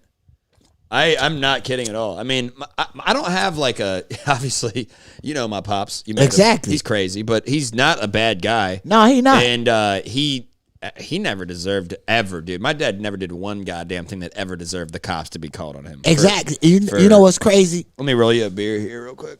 Yeah. Oh, you got it. Like we in live and set. Like the thing of it is a witness told police they saw the girl in the vehicle while he was on lunch break. So this. Oh, so a dude did call on him. He was an asshole for that. They broke the back window to get in the car. No. Officers responded to the Amazon facility Monday afternoon where they forced entry to get the girl. Yeah. Police entered through the back passenger window, which was reportedly covered in tape, and they were able to unlock the car. So this whole situation is fucked up. Anyways, so what were we talking about before that? We were talking about the Capitol and the FBI, because the thing of it is, so the FBI knew about it. If they knew, then Trump did not incite the damn riot. Exactly. So I think we need to stop like always feeding into the media's view of everything. And it's funny because you always get on me about this. Like when we be having conversations, We argue all the time. But after the arguments, I sit back and I actually look at it from your angle and be like, you know what, he right. Because the media have an agenda at all times. Yeah. At all times, it's an agenda. And that's what made me call you and be like, you know what, Gary? Maybe they trying to fuck this man legacy up so he can't run again in 2024. And they know that if they do this and have the whole country looking at this man like he incite riots, he's a racist, he want to preach divide and division, that now his credibility is shot. Is shot, yeah. And I also want to point this out. So when the FBI allows things like this to happen, this happens all the time. Like the Parkland shooting in Florida. They knew about that. Yeah. They let it happen. I think they let it happen because the FBI is against the American people, and it's a covert government agency that shouldn't exist. They starting in 1956 with COINTELPRO, they started a series of covert operations that was directed at subverting and undermining any sort of movement that they disagreed with. Those movements like included the Black Panthers, the Civil Rights Movement, exactly, feminist movements, the Communist Party, the Ku Klux Klan. They shot JFK. I haven't looked at American Indian Movement. There's a bunch of them, man.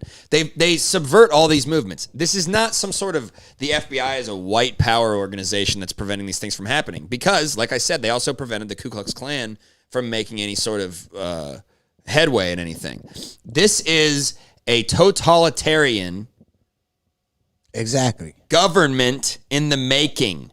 The FBI is one of many alphabet organizations. I use that term because there's all these acronyms for these groups. The DEA should not exist. The ATF should not exist. The FCC. The FBI should not exist. The FCC because should not exist. If you really think about it, remember we was talking about it, and I said all of these organizations, in one way, fashion, form, or another, violate everything that's put in the Constitution. Yes, yes. Bro, gun control is the perfect example of how racism is baked into laws and then utilized to push agendas. And exactly. Look, Americans have the right to bear arms. Yes. But there's gun control. Americans have the right to bear arms, and I just want to make one quick quip about this. The first gun control law ever put into place was to prevent people from selling firearms to indigenous peoples. Exactly. Hundreds of years ago. That is, by definition, racism. That's systemic. That is systemic racism. They didn't want the settler. They didn't want them pilgrims that came over to get them guns Indians so they could take their land back. Right. So, but not only that, not only that, like that's just where it started, is what I mean. Not only that, but it evolves over time, and then you couldn't sell guns to freed men once the black slaves were freed. Exactly. So when people talk about racism, well, the most pertinent example of racism is gun control, first of all. Exactly. By far. And now they make it so that you got to buy a fucking permit, and you have to have a clean record, and you got to have blah, blah, blah, blah, blah, blah, blah, all this shit. Even that's all against the law because of the simple fact of they made that because who is the one people who records is worse. It's a lot. Now, don't get me wrong. Hold on. It's a lot of people whose records is bad. It's a lot of people just depending on how you are. No, I know. But the point that I'm making, though, is that it's at this point, when you look at like you got to pay money for an LTC, that's directed at people who have less money. Exactly. If the cost of a law, if the punishment for breaking a law is a fine, exactly, then it only targets poor people. Period. Yeah. And because then the rich people don't have to fucking worry about it. Yeah, I know. And the people in this country that are disproportionately that are poor are mostly black people. And that's due to historical discrepancies and systemic shit. And I understand that there's racism. I'm not, now you also know me. Yeah. I'm also not somebody that is racist. No, not, and you know how we talk. And I say not everything is racist. And it brings up a good point because I'm going to say something that's probably, and I've been saying this a lot here lately talking to people. Here's my thing. I feel like because of how the country was designed, maybe we are owed something. But yes, no, I agree. I'm we pro not owed something. We not owed something. It's just like this. I'm Generation X. I can't say they owe me something because of slavery because I wasn't a slave. No. Hold on. Here's my thing. I don't know if I totally agree with that. Do it. You might assume that I'm not pro reparations because I talk a lot of shit. No, I said I'm pro reparations. I said you might not assume I'm not. I would. I'm pro reparations, 100%. You think they should give us something? 100%. And there's a reason, and I have an entire philosophy behind it. Now and, I think because of how the country was set up for us to be disenfranchised. Okay. That way, yeah. But for somebody in my age group to say they owe us something because of slavery, I wasn't a slave. We didn't pick cotton. No. Hold on. Yes, you weren't a slave, and I did not. Yeah, you're not owed money because you were a slave. You and I don't owe you shit. The reparations is. What did Danny say? Only 32% of Americans own guns, but yet they want to take them away. Exactly. Because they scared. I feel like this. They scared that one day all of the Americans going to wake up and see how corrupt the government is. Yeah, wait until... God damn it. Okay, that's another conversation. Okay. Do it. Reparations. All right. Right on. Hit me. I'll hit you. There is a fine line between me being a younger white guy owing you a younger black guy anything, a middle-aged black guy. Hey, goddamn it, I'm not middle-aged. Yeah. No, there's a fine line between me who I have nothing to do with slavery or any of that shit, and you having not been a slave and having nothing to do with that. There's a fine line between me owing you money for something that neither of us are involved in, and a company or a corporation who can be tracked back, whose riches can be tracked back to the slave trade, owing an entire group of disenfranchised people money. Now, okay, now I can rock with that. Okay, so I used to be like stringent. Is that the right word, Charlie? Stringently anti-reparations? Yep. Okay, I used to be anti-reparations because I thought it didn't make any fucking sense. I looked at it in a very binary way, and I felt like a retard. And I really felt like a retard when I had a conversation with somebody, and they were like, "Dude, it's not you that owes the reparations." And I thought, "Oh, it makes sense now." I don't owe not anything. The average white guy, the blue collar white guy, the poor white guy, the middle class white guy, or even the upper class, wealthier white guy that owes any black American anything. No, it's companies. It's the companies that were involved in the slave trade, and you can track them back using ledgers and company transfers. So exactly. For example, I talked to this guy, Maj Touré, about this, and he said that one of the companies that should be paying reparations is Wells Fargo because they were involved in the slave trade via like proxy of transfer of money. And I was like, okay, all right, talk to me here. And then we got to talking about it, and he also told me that Jewish Americans were given reparation money after the Holocaust. Yeah, they were. By the U.S. government. Yeah. How the fuck does that make sense? Yeah. Why? Okay. So you're telling me that Jewish people who were killed by the German government at the time are owed reparation money from the American from the American government. It makes no sense. It makes no sense. And not only that, but you're telling me that these Jewish people who suffered for fucking 6 years get all this money when the blacks got fucked over for what? 400 years. Yeah. Now speaking from that hold aspect, on. I feel that. Wait, where do you get 400 years from? Well, it's been since it wasn't 400 years. Let's say from the founding of America, what year was it? Like 60? 76. 76 was when the Declaration of Independence was written. When did it? Let's go from the Declaration of Independence, 1776 to 1865. Just over like 100. Well, 99 just years. under 100 years. 99 years. Just under 100 years. and then there's obviously like redlining and Jim Crow and some other shit. But let's just for anybody that's a hardliner about this shit, just say They say 400 years. Let's just say only slavery. We're talking about roughly 99 years. Let's just say 100 years. Make it a block right now, right? So 100 years, as compared and then to 6. after the slaves are freed, then there's like another fucking decades and decades of disenfranchisement and the repercussions of slavery. And you're gonna tell me that the Jews got their money after 6 years, and the black people can't get their money? I mean, it just doesn't make any fucking sense, man. When I saw it, speak from that aspect, I can agree with you. When I heard it from that perspective, I thought.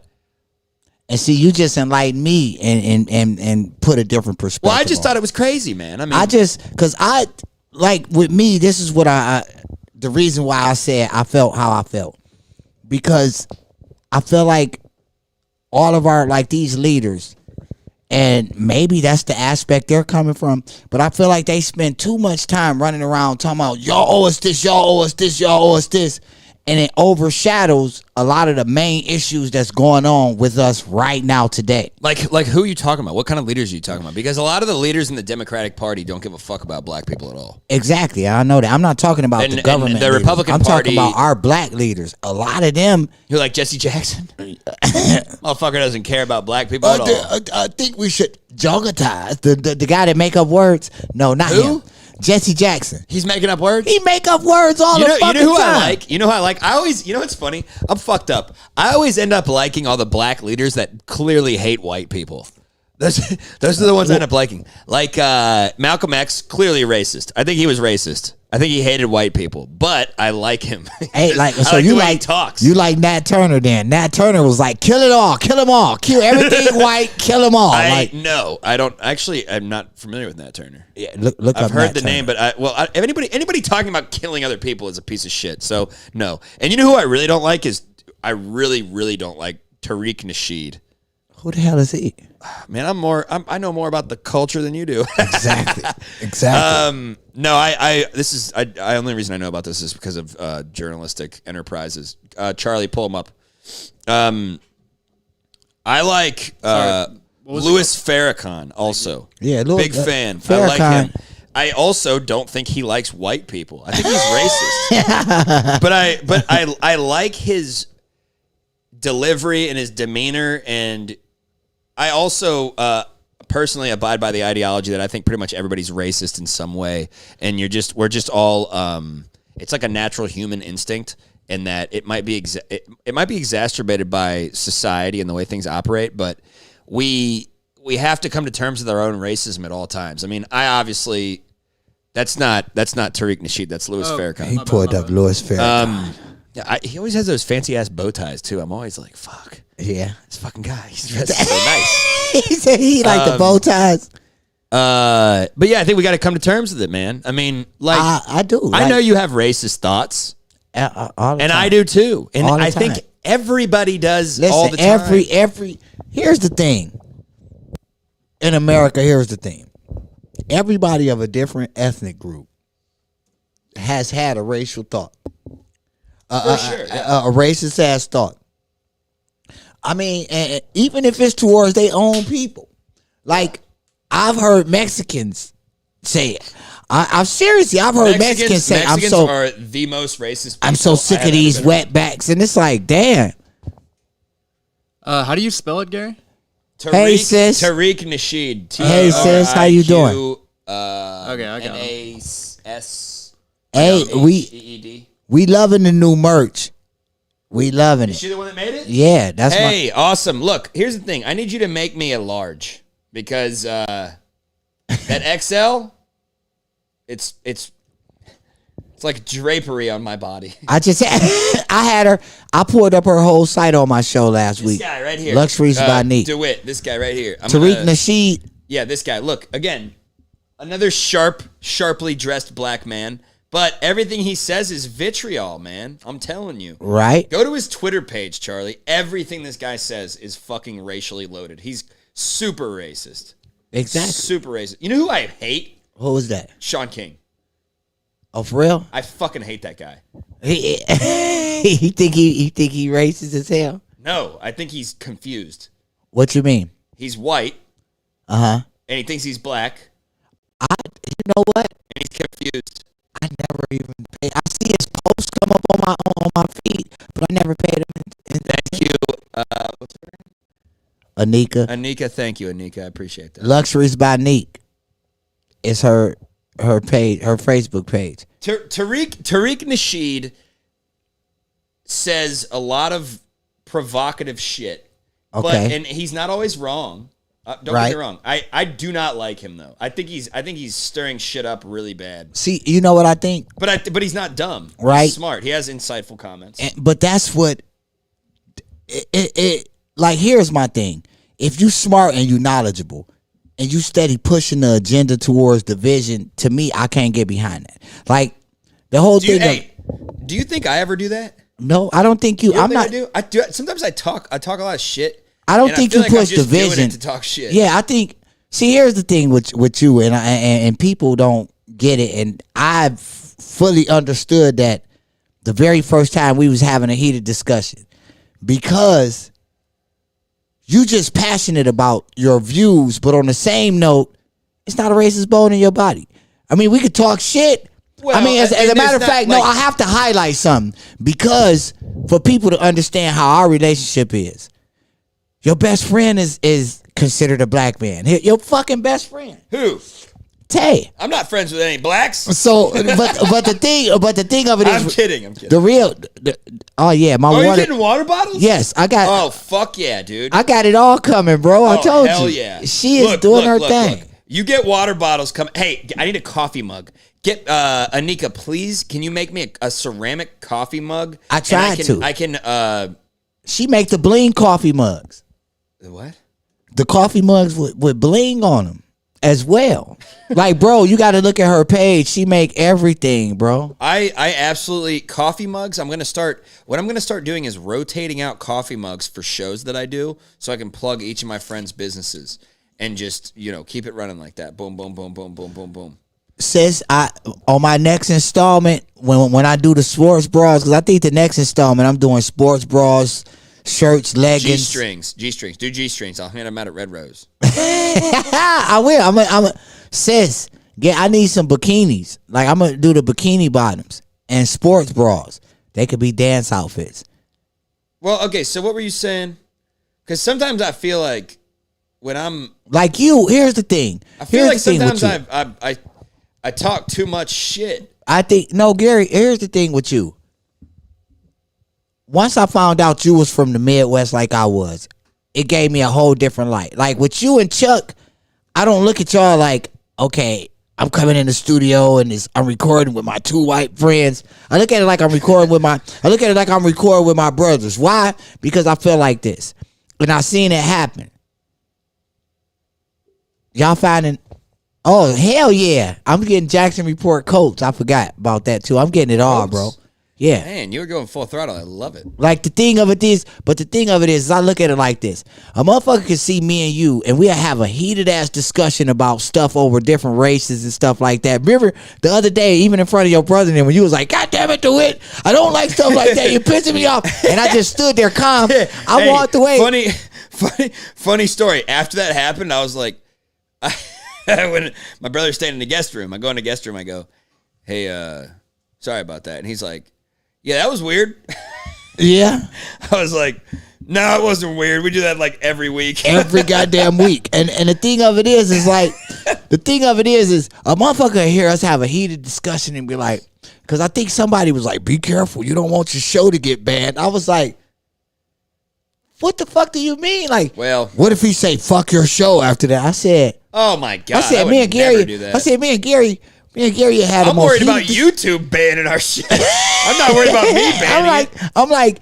I produce shows for people that I don't agree with like half the shit they say. Exactly. I don't give a fuck, dude. I'm the most open-minded, welcoming person. I bring all these motherfuckers that record into my house. This studio is in my house. Exactly. I bring everybody in here. I cook people fucking dinner. I offer them drinks. Exactly. I give them whatever they want. They can get here a fucking hour early and hang out. I don't care. Like we have, here's the thing.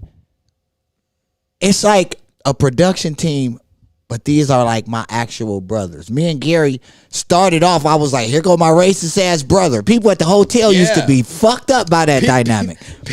People at the hotel actually, we had to multiple times actually tell people that I wasn't racist because he would call me that, and it's like a joke, and people would take it seriously. They'd be like, oh, he's racist? Why are you friends with him? And DeWitt would be like, no, it's a fucking joke. It's a fucking joke. Take it easy. Like, I met this man's dad. If my dad came to Austin, he'd meet my dad. Hell when I say family, the reason why I need people to understand, your best friend is black, and you got into probably one of the biggest brawls on Rainey Street over that whole situation. Oh, yeah. Which in turn, I tell people this. Me and you could be talking white, black this, and walk out the door, and somebody else call me the N-word, and we gonna fuck them up. So it's like that's what like, and this is what we're gonna talk about on the Faust News Show on Martin Luther King Day. That's why I need everybody, all my peoples that's watching my show, go over and request Gary Faust as your friend. Or hey, look, just go to YouTube, type in Faust News, and subscribe to the channel, and just be on the lookout on Monday, because this show is going to be a big fucking deal. Yeah, this one's going to be fun. But no, it's funny that you say that, because look, so I grew up, and one of my younger brothers, adopted brother, is black. So I grew up talking shit. Like, exactly. We said super, super racist shit to each other all the time. No holds barred. I'd call him the N-word. He would call me all sorts of crazy shit. We would talk mad shit. And it just was how we did it. It was camaraderie. We love each other. If somebody ever fucked with him, I would cut their fucking head off. And he knows that. Exactly. And that's how we operate. Because it's just love, man. It's just like... And what DeWitt's talking about, with the story you're talking about with that dude... So my friend Tay, I do his show too, Taste of Tay. Check it out. He's a good-looking guy. Ladies, go follow him. You'll love him. We were at his bar on Rainey Street, and I got to be careful how I say this, because in casual conversation I'll say whatever the fuck I want. Well, the dude, here's the thing. I got you covered. Right. The guy called him a nigga, and no. It wasn't with an A. No, the guy called him a nigger with the It wasn't it wasn't a nigga like we say. It was a nigger, like you fucking nigger. And Gary knocked the guy out. I'll tell you exactly what he said. He pulled up in an Uber, and this dude was drunk as hell. He's about 6'4", fucking motherfucker was huge. He was a big old white boy. I would probably not fight him by myself. And he pulled up in an Uber. He's drunk. Charlie and I were leaving the bar, and this dude opened his car door to the Uber and hit my friend Tay's car. And I didn't see any of this happen. I was like walking on the street. Charlie had some ladies with him, because Charlie's a fucking playboy. Right on. And so the fucking guy, this drunk white guy in an Uber opens his door, hits Tay's car. Tay gets out. He says, "Hey, what the hell was that about, man? You hit my car." And he said, "No, I didn't." They get into a sort of an argument, and the guy said, "Well, hey, why don't you talk to me like a normal person and stop talking to me like a nigger?" And right when that happened, Tay slapped him in the face, and the dude grabbed Tay by the shirt, and before anything could happen, I came out of the fucking nowhere and with the super punch blasted this guy in the fucking side of the head, and he was out cold. I hit this dude so hard that both of them fell on the ground, and I just saw red, and I started pounding his fucking face in. There's blood all over the place, and some random guy across the street, not even associated with the situation, I think he thought that we were jumping this guy because they couldn't hear what he said and all this other bullshit, but he ran over and kicked me in the head twice with a cowboy boot and split my dome open. I'm bleeding all over the place. And we get up off the ground, and me and Tay are squaring up to like 6 people, and there's just blood pouring down my face. And I was like, all right, this is it, baby. I was ready to go. And fact of the matter is the same thing. Like Tay's like a brother to me, and if somebody would have said that to my real brother, my brother Corey, exactly, I would have done the same shit. And if somebody would say it to DeWitt, I would do the same shit. And it's just like one of them things. And honestly, if we were in a situation and we were on fucking somewhere else. Let's say we were on Rainy and some fucking, black guy was talking shit, same situation, and he starts calling me a cracker and a honky. I'm a knock you out. Exactly. It's that's fucking, not good. That's not right. Like, dude, here's the thing. We so gone off the narrative of a like the country in this big ass divide that it's almost like we fueling the fire ourselves. And I keep saying that. Why the fuck do we need one person or an entity to make a law to make us unite when we the people? We don't. Exactly. Look, man, this is the fact of the matter. It's not white and black and brown. It's fucking, it's like rich and poor. That's it. I was going to say good and evil. It's good and evil, rich and poor. I think you're right too. Man, there's definitely class warfare in this country, but remember the other day we were talking about Charlie, can you? Dude, this is gonna be hard to find. What are we? We're at 140. Oh my god, we're at 139. Oh shit. All right, well, let's wrap it up here in like 10 minutes. But for sure, there's a class pyramid that you might be able to find on Google, and it helped me to rationalize how society is stratified. Like what the levels are. It's like CEOs. Yeah, like the top of this pyramid are big business, Fortune 500 companies. Yeah, and CEOs and bankers. Exactly. And fucking like that kind of thing. And then below that, as you go down, you've got like dictators and leaders of countries, people that own private islands, like Jeffrey Epstein. And then below that, you've got things like the police, exactly, military generals. Then below that, you got like the police. No, police are way further down. You got like military generals, and then under that, you've got the media. Now we're not talking DeWitt Jackson, Gary Faust. We're talking media figureheads like Anderson Cooper, Tucker Carlson, people that have sway in society. Exactly. And then you go further down, and you've got people that are upper middle class, people that have money who can afford lawyers, and and lawyers are probably also in that part of this the stratification. Exactly. And then below that you got the police, and then below that you got people like us, hustlers, and then below that you got the fucking poor people, and then below that you've got the third world populations that are essentially still slaves. And that's crazy. And that's how the world works. And I'm trying to find it, but there are a lot of different pyramids. I know, man. If you can find one, and that's at least close to what I just described, that's good enough. But it's just unfortunate because if you look at a pyramid scheme like that, the whole world's a pyramid scheme. Exactly. And if you look at a pyramid scheme like that and you recognize that the people at the top of this thing own like almost everything, and they want to keep us fighting over shit like fucking which bathroom a tranny can use, or what BLM, if BLM is a terrorist for burning this down, or if Trump supporters are a terrorist for storming the Capitol, or if people should have, it's a scam, man. All the time. And the American government has been selling us out, and they're bought and sold for years. Exactly, because America is not a country; it's a corporation. Yeah, it's a corporate. Exactly. What is this right here? It's a pyramid. Upper class, no, that's based on money. That's a scam. That's not real. Yeah. The pyramid system is not based on money, by the way. You can be, it is to a degree. Excuse me, but DeWitt makes more money than me. I work probably 70 hours a week. DeWitt makes more money than me, working 40 hours a week. That's fine. He has a different profession. What I'm saying is this. It's not about how much money you make, because him and I are still in the same fucking boat. Right. It's about who you are. Yeah, it's about who you are and who you know. Who you connected to. Took the words right out of my mouth. It's exactly about who you know. Exactly. It's like who you connected to. That's just like Epstein is a perfect example of that. He was connected to the Mossad.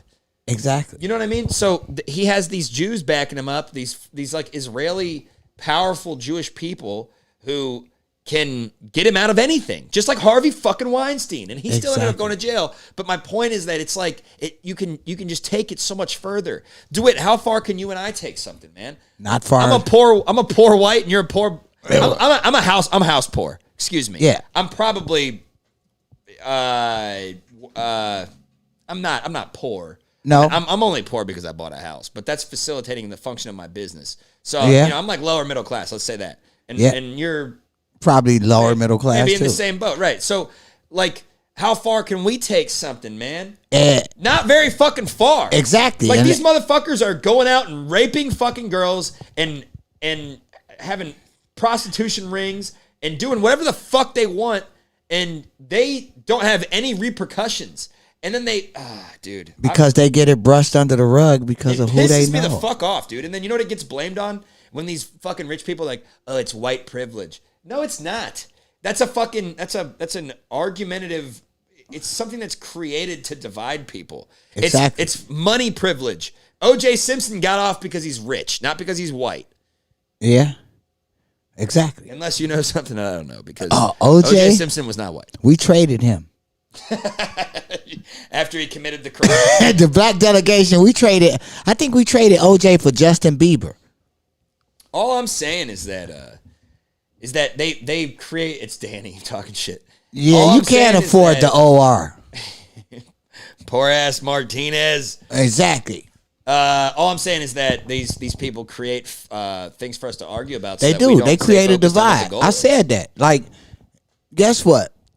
And I remember, you remember what the one week I kept saying it. Like, we see the memes, people flex on Facebook and say, oh, I ain't got time for the drama or fighting a broke man sport. What you think they did with the country? Yeah. Expand that out. Frame that. Expand that out. Exactly. Fighting is a broke man sport. So we gonna add all these. We gonna push the narrative that they need to hate each other. That this person better than that one, or that person. You know better what a than this perfect one. example of division was? That was a total. God damn! I keep burping. That was fuck. That was a perfect example of division. Media manufactured division was Colin Kaepernick kneeling. Oh hell yeah! I bought into that shit too. I was like, I can't believe he's fucking doing this. But And then now I'm like, yeah, well, I kind of see. you know why? You want to know why I couldn't get behind that?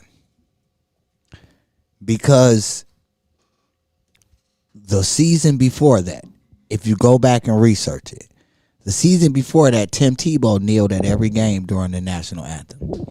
Yeah, dude. Was that because he was praying? And he kneeled and said, Dude, Tim Tebow. he kneeled and said it was because, yeah, he was saying a prayer. So why wasn't that polarized like Colin Kaepernick was? I don't think he was kneeling during the national anthem. I think he was kneeling during. He was kneeling during the national anthem. Was he? Yeah. Okay, well, I don't know. And he had kneeled after every touchdown. Yeah, well, that's not the argument. The argument was that he was kneeling during the national. He was. And I also found out that the reason he was kneeling during the anthem was because he was somebody told him to kneel during the national anthem. Charlie, what's that red and yellow blinking square at the bottom? Oh, that's frames. Frames dropping. Oh, we're dropping frames. Yep. Uh-oh. I don't know what that means. Me neither. My computer's a little strained.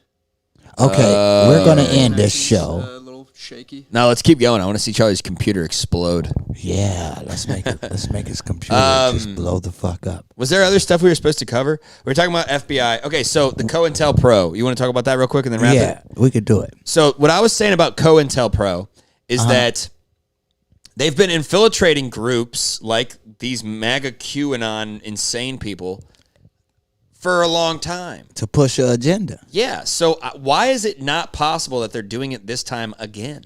And I honestly, I think I picked up on that, and when I brought it to you, like, when you told me that, it was weird.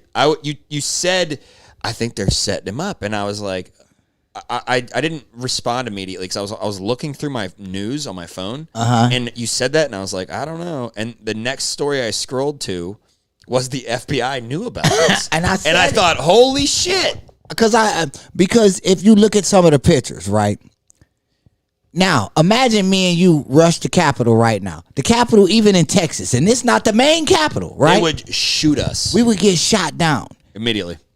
At this, I saw a picture where the cop was standing at the barricade. They walked right by him. They didn't attack him. They walked right by him, moved the barricade. Not only did they move the barricade, but they used the barricade as a ladder to climb up onto the wall. And the guy was standing there just watching them. He wasn't doing nothing. He was standing there watching them. And then there was another picture that leaked, and the cop literally had his phone out in his hand, taking a selfie with one of the protesters. I saw that as well. And Pull that up, Charlie. I said, this don't look like they invading nothing. This is like they let them in the front door. Plus, when they started saying a lot of the senators was leaving out when they saw it. Now, if me and you go to your front door and your whole neighborhood at your house like, fuck Gary. Shooting all of them. And I walk out your door I'm kidding. and just start letting people in, you going to look at me like, was you in on this? Yeah. Did you know about this? Yeah. Well, okay, so it's interesting. So here's the thing. If the FBI knew about this, see, look at the cop. He's yeah, taking a goddamn selfie with the people. This. It doesn't make any sense. I know. And if the FBI knew about this, then why did they not bolster the police presence? Exactly. I mean, dude, nothing about this makes any sense. Exactly. In my opinion, nothing about any of this makes any sense. Download Signal over WhatsApp. Download MeWe over Facebook. Danny, listen. I have yet to be banned from Facebook, so I'm not going to do that yet. And I have Telegram. Also, you tell me where there is a better app than Twitter. Because I had Parler, and I got 300 followers in 2 weeks, and then they deleted the fucking thing off of something about Parler was going on. I've been seeing that. They removed it. Amazon removed it from their web hosting services. It's totalitarian, brother. It's a monopoly, and exactly all of my liberal friends who are talking about oh man, we got to take out these big corporations and these monopolies. And now that it's time to do it, they're just sitting back and saying, "I'm glad Trump got banned, and I'm glad they're deleting this app." Totally lost all respect for them. I will never ever listen to any of them again regarding anything political. It's pathetic. They're losers. If people think that it's good that Parler and any conservative cannot have a fucking platform to talk, you're a fucking moron. And the reason I say that is because that means that these conservative people are going to band together on the dark web where they can say and do and sell whatever the fuck they want. And now you're going to get real white terrorism. Exactly. Fucking morons. It's ridiculous. It's totally ridiculous. It's basically where they were out in the open. Now y'all pushing them back into the shadows. So now y'all unaware of what they planning and plotting. Dude, we are literally creating our own homegrown white version of ISIS as we speak. It's not good. And we don't. I also. Jesus fucking Christ! This whole thing is a mess, dude. Censorship is bad, regardless. I mean, that goes against the First Amendment. Yeah. Basically, it's almost like this. It's almost even the Chancellor of Germany said it was bad that Trump got banned. Guess the Chancellor of Germany, Angela Merkel. Here's the thing with America. America is like that fucking parent that's just like this. Tell me the truth. I'm not gonna whoop you. And you tell the truth and get your ass beat. So basically, it's like with the Constitution. You mean America is like that girlfriend that wants to know the truth, and then you tell her the truth, and she's like, "Well, fuck you, DeWitt. I'm gonna go fuck all your friends." Exactly. Like for instance, Christ. You write the Constitution and say all Americans are entitled to the freedom of speech, but you better not say bitch. You better not say the F word. You better not say this. You better not say that. Right? You better not say, or you are banned. Yeah. So how free is my speech then? Because why can't I just lose my mind at the tail end of my show and been like, order you fucking... I can't say all of the F words I want to say. Why not? Because this is Faust Media, baby. I can't say... You can say fucking all of you fucking motherfucker. I can't say all of you fucking London cigarettes. Bags? I said it for you. I've said the N word and the F word now. Oh, we gonna get banned. I'm sure I'm gonna do fine. I am going to Facebook jail. Next week, the Jackson Report will be coming off Gary Faust's page. We're going to be doing a Zoom with DeWitt from jail next week. Stay tuned. Stay tuned. This week was lit. I've been doing this every day, and I've been saying this. Thanks to Charlie. Like, thank you, Chuck. Thanks, Gary. Because I needed this support today because today was kind of a hard show. I almost canceled my show today in lieu of everything that happened Sunday night. I'm glad you didn't, because if you cancel your show, I probably will not be able to pay my mortgage. Guess what? I wouldn't have canceled my payment. Like, hey, but seriously though, man, we do a good show every week. We plan it out, maybe a day or two beforehand. We cover what you want to cover. Yeah. I've never told you I've never told you not to say something, except that one time when we first started and you said you wanted to tell her. Yeah, tell everybody, get your guns and go. And Gary was like, fuck no, don't do that. When we first started out, DeWitt had a crazy idea. And I was like, yeah, that might not be the best idea. But now I'm like, fuck it. I really don't even care anymore what the fuck you say. Because the fact of the matter is, DeWitt, honestly, I was reading a comment. Honestly, the fact of the matter is that I think we're probably going to get canceled regardless. And I think we're going to get censored regardless. So we might as well just let it all out. And who is that that's saying they can't wait? That's Danny. Who is that, Charlie? It's Qanon Lee. Oh, what's up, Kayon? That's my cuz. Hey, how many cousins do you have? Man, I got a big ass family. I'm just fucking but with you. Hey, cuz I'm not gonna ever cancel a week. And while I'm on the subject, everybody start getting ready, because either starting in the next couple weeks of this month or maybe the beginning of next month, I'm implementing a segment into my show called Kayon's Crazy Concoctions. Oh, that's the guy? Yeah. Oh, word. Yeah, okay. So as a matter of fact, Gary, Kayon sent you in the comments, Gary. The boyfriend who Aji was talking about slid in the DMs. That's him? Was Kayon, my cousin. So hell yeah. So, cuz we on the air. You so he's see a the dirty producer. Dog. I love it. I like your style, brother. He make dog. When I say he make a lot of good food. Like, I was talking to DeWitt about this, and we'll hash this out real quick and end the show. But I was talking to DeWitt. We got some ideas, and it's going to be food related. Exactly. It's going to be not necessarily like a cooking show, but it's going to be a sort of presenting the food. Exactly. Look, everything we do here has never been done before, and we're winging it all. So we might fuck it up. You might be like, "Hey, I fucking hate this guy. He did a horrible job," or we'll do a great job. He said he ran that game. Hey, he did. Hey, he did. If cuz if you had been here, I would have pulled Aji up for people to see, but I don't want to display my little cousins like that, because Aji, I call her my cousin-in-law. Like, she's a good girl. So this is your cousin and his girl, and he was the one that was that picked up the girl we were talking to earlier. Yeah, he the one that slid in her DMs about the ice cream. Hey, what's his name again? Kayon. Does she actually like to hear the truth? Come on, let everybody know, man. Do she like to hear the truth? Cause all I know is that if he says yes, it's because she's right there next to him with a gun to his head. Exactly. If he say yes, you know what? If I knew you was free, cuz I would call your line just to end the show with you on the phone. Yeah, Chuck. As a matter of fact, if you open my phone, look up Kayon, his name, and call him.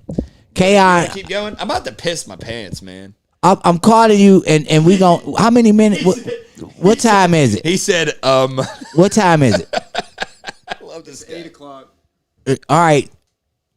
5 minutes. I'm finna call you, cuz, real quick, and we out of here. You the last interview I'm doing. We calling this? Hold on. There's a delay. He might have messaged again. You see what he said when I told him to say, does she like the truth? He said, Like, See, and that's why I want to put you. Yeah, sometimes they do. Like, even in the live footage, when I be looking at it, it'd be a little delay. Well, Charlie, how long is the delay? Shouldn't be more than 20 seconds. Okay. Okay, well then it's been long enough. All right. We gonna call you, cuz. All right, I'm calling him. And at the end of the day, this the last interview of the show. Yeah, I got Gary. Yeah, what up, though? What up, cuz? Hey, I got you on the show. We just had Aji. We just had Aji on here, right? Yeah, I think she cooking though. She cooking? I'm about to piss my fucking pants. And that's my producer. I had to have I was you. getting up and walking away from the set. Now I got to sit back down, piss in my pants, be a man about it, and keep recording the goddamn show. Exactly. Like, we had Aji and tell Aji thanks because she actually called in and we was on her about Internet Day. All right. DeWitt, she hung up in my fucking face. Shit. But cut this shit. Does she like to hear the truth or not? do she? Oh shit! It was dead silence. Kayon. Did the phone cut out? Huh? No, it's still on the phone. Kayon. But yeah, You hear us? yeah, I hear you now. But no, yeah, she does like the truth. Sometimes not well received, but she takes it.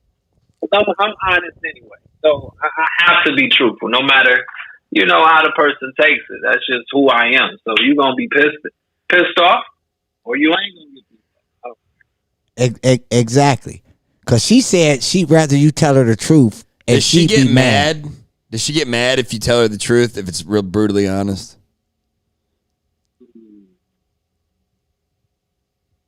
She gets in her mood. So He said, "Yeah, she gets in her mood."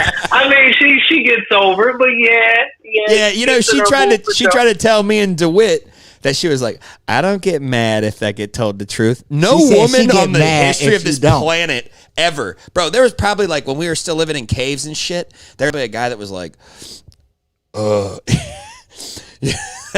like say it, like telling the woman like, these berries you picked aren't the best. And she was like, oh, really? These berries aren't the best. Well, you're sleeping under a rock tonight. Exactly. You know what I mean? Like, I don't know. All I'm saying is that there's never been a woman ever who did not get mad if you told them something they didn't like. And I could, to add to that what you just said, imagine this. It had to be some woman when they in that same cave and you're like, oh, these berries you picked weren't the best. And that's why you didn't discover the fucking wheel. You need to get out of here. I knew I should have been married to him. They're going to be, think about it. Like, do every woman go for the kill shot? When they hit you, they hit you where it hurt. Yeah, but no man who is worth his fucking salt ever gets offended when women say that shit because we know our worth. So when women are like, you my ex could fuck me better, we're like, well, why you ain't with him? Exactly, because we ain't dumb. But you know what I'm saying? You tell a girl like, you put a little or maybe bit too we much, are because you put a little bit too much salt in this food this week. Well, that's fine. I'll never cook for your ungrateful ass again. Like it. I can tell you that. Huh? She really cooks because of. I never even told her stuff sounds bad or tastes bad, but yeah, I don't. You going? You got me on speakerphone, don't you? No. Is that better though? Yeah, right there. He said no. No, I was saying though. Yeah, like with cooking though. Nah, I can't be honest about the cooking because she ain't gonna cook for a fucking year. So yeah, you gotta pick and choose your battles. See, it's. But she said she was like, I respect honesty, so. I figured. Yeah, all women say that. So that's it. She probably went to the bathroom right now. Now he's asking more important questions. So she cooking dinner tonight? Yeah, that's what she say when I walk out there. She might be listening. That's what she said. Fuck all of it. Oh hell no! What's she cooking? What spaghetti? spaghetti and some other stuff. I don't know. She's making Kraft mac and cheese in that motherfucker right now. You gonna eat it? You said what? You gonna eat it? Yeah. I mean, Yeah, you. There shouldn't be no blood anywhere. Bro, hey, man, save yourself, bro. Be like, yeah, it's the best thing I ever had in my fucking life. I'm going to gobble it down and eat it. I want seconds. Save yourself, man. You said, yeah, I know, you are fucked, man. God bless you, Jesus Christ. Man, when it comes to spaghetti. So, you got to be careful. I ain't going to say that over the line right now. But yeah. She'll kill you. She gonna kill you, cuz. Pray for this man. We pray. We got you in prayer. All my viewers, let's uplift this man in prayer. Thoughts and prayers, everyone. Thoughts and prayers. Bow your head in prayer. But we honestly, I'm looking forward to you coming through, cuz we can't wait for you to join. Yeah, hey, man, whatever you want to do, however you want to do this cooking spiel, this little thing, this little skit, however we're gonna do it. I have no idea what we're gonna do. But whatever you want to do, you just give the idea to DeWitt. He'll relay it to me. We'll set it up. You come down, we'll do it. We'll have a good time, and we will drink some beers and eat some food. Yeah. Of course. Yeah, yeah. We'll talk soon. I got some stuff I gotta shoot your way anyway. So I appreciate both of y'all. I appreciate you too, Gary, man. Yeah, no worries, man. This what we do, bro. And I told you for the longest, cause me and you, when we started talking about it, and you was like, man, I would love to actually, if you still was in Austin, to actually be on the show with me. So we getting it done like that. Like if you come down once a month, I gotta make sure whenever you start coming, I'm gonna make sure I got it set for you. It be set for me when I come through. So Right. Every time I done came to Dallas, tell Aji, like I said, I appreciate her calling in. I didn't appreciate her hanging up on me though, but she did, I got you. But yeah, you was the last interview of the show. I'm finna get up out of here, and then I'm gonna call you once I get off air. All right, I got you, bro. We'll talk soon. For sure. All right, man. All right, bet. Yeah, today I needed this show. It was therapeutic for me. I appreciate everybody for tuning in. It's always a good time when I got the producer on, me, Gary, and Chuck. We always have a good time when we in the studio recording. This episode 17, so we've been going strong. I appreciate all y'all for tuning in. Like I said, go over to the Jackson Report on YouTube, type it up, subscribe, hit that notification bell so y'all will know every week when I'm coming on. We'll be back again next week for the MLK Day show. Thank y'all for tuning in as usual. Good night, people.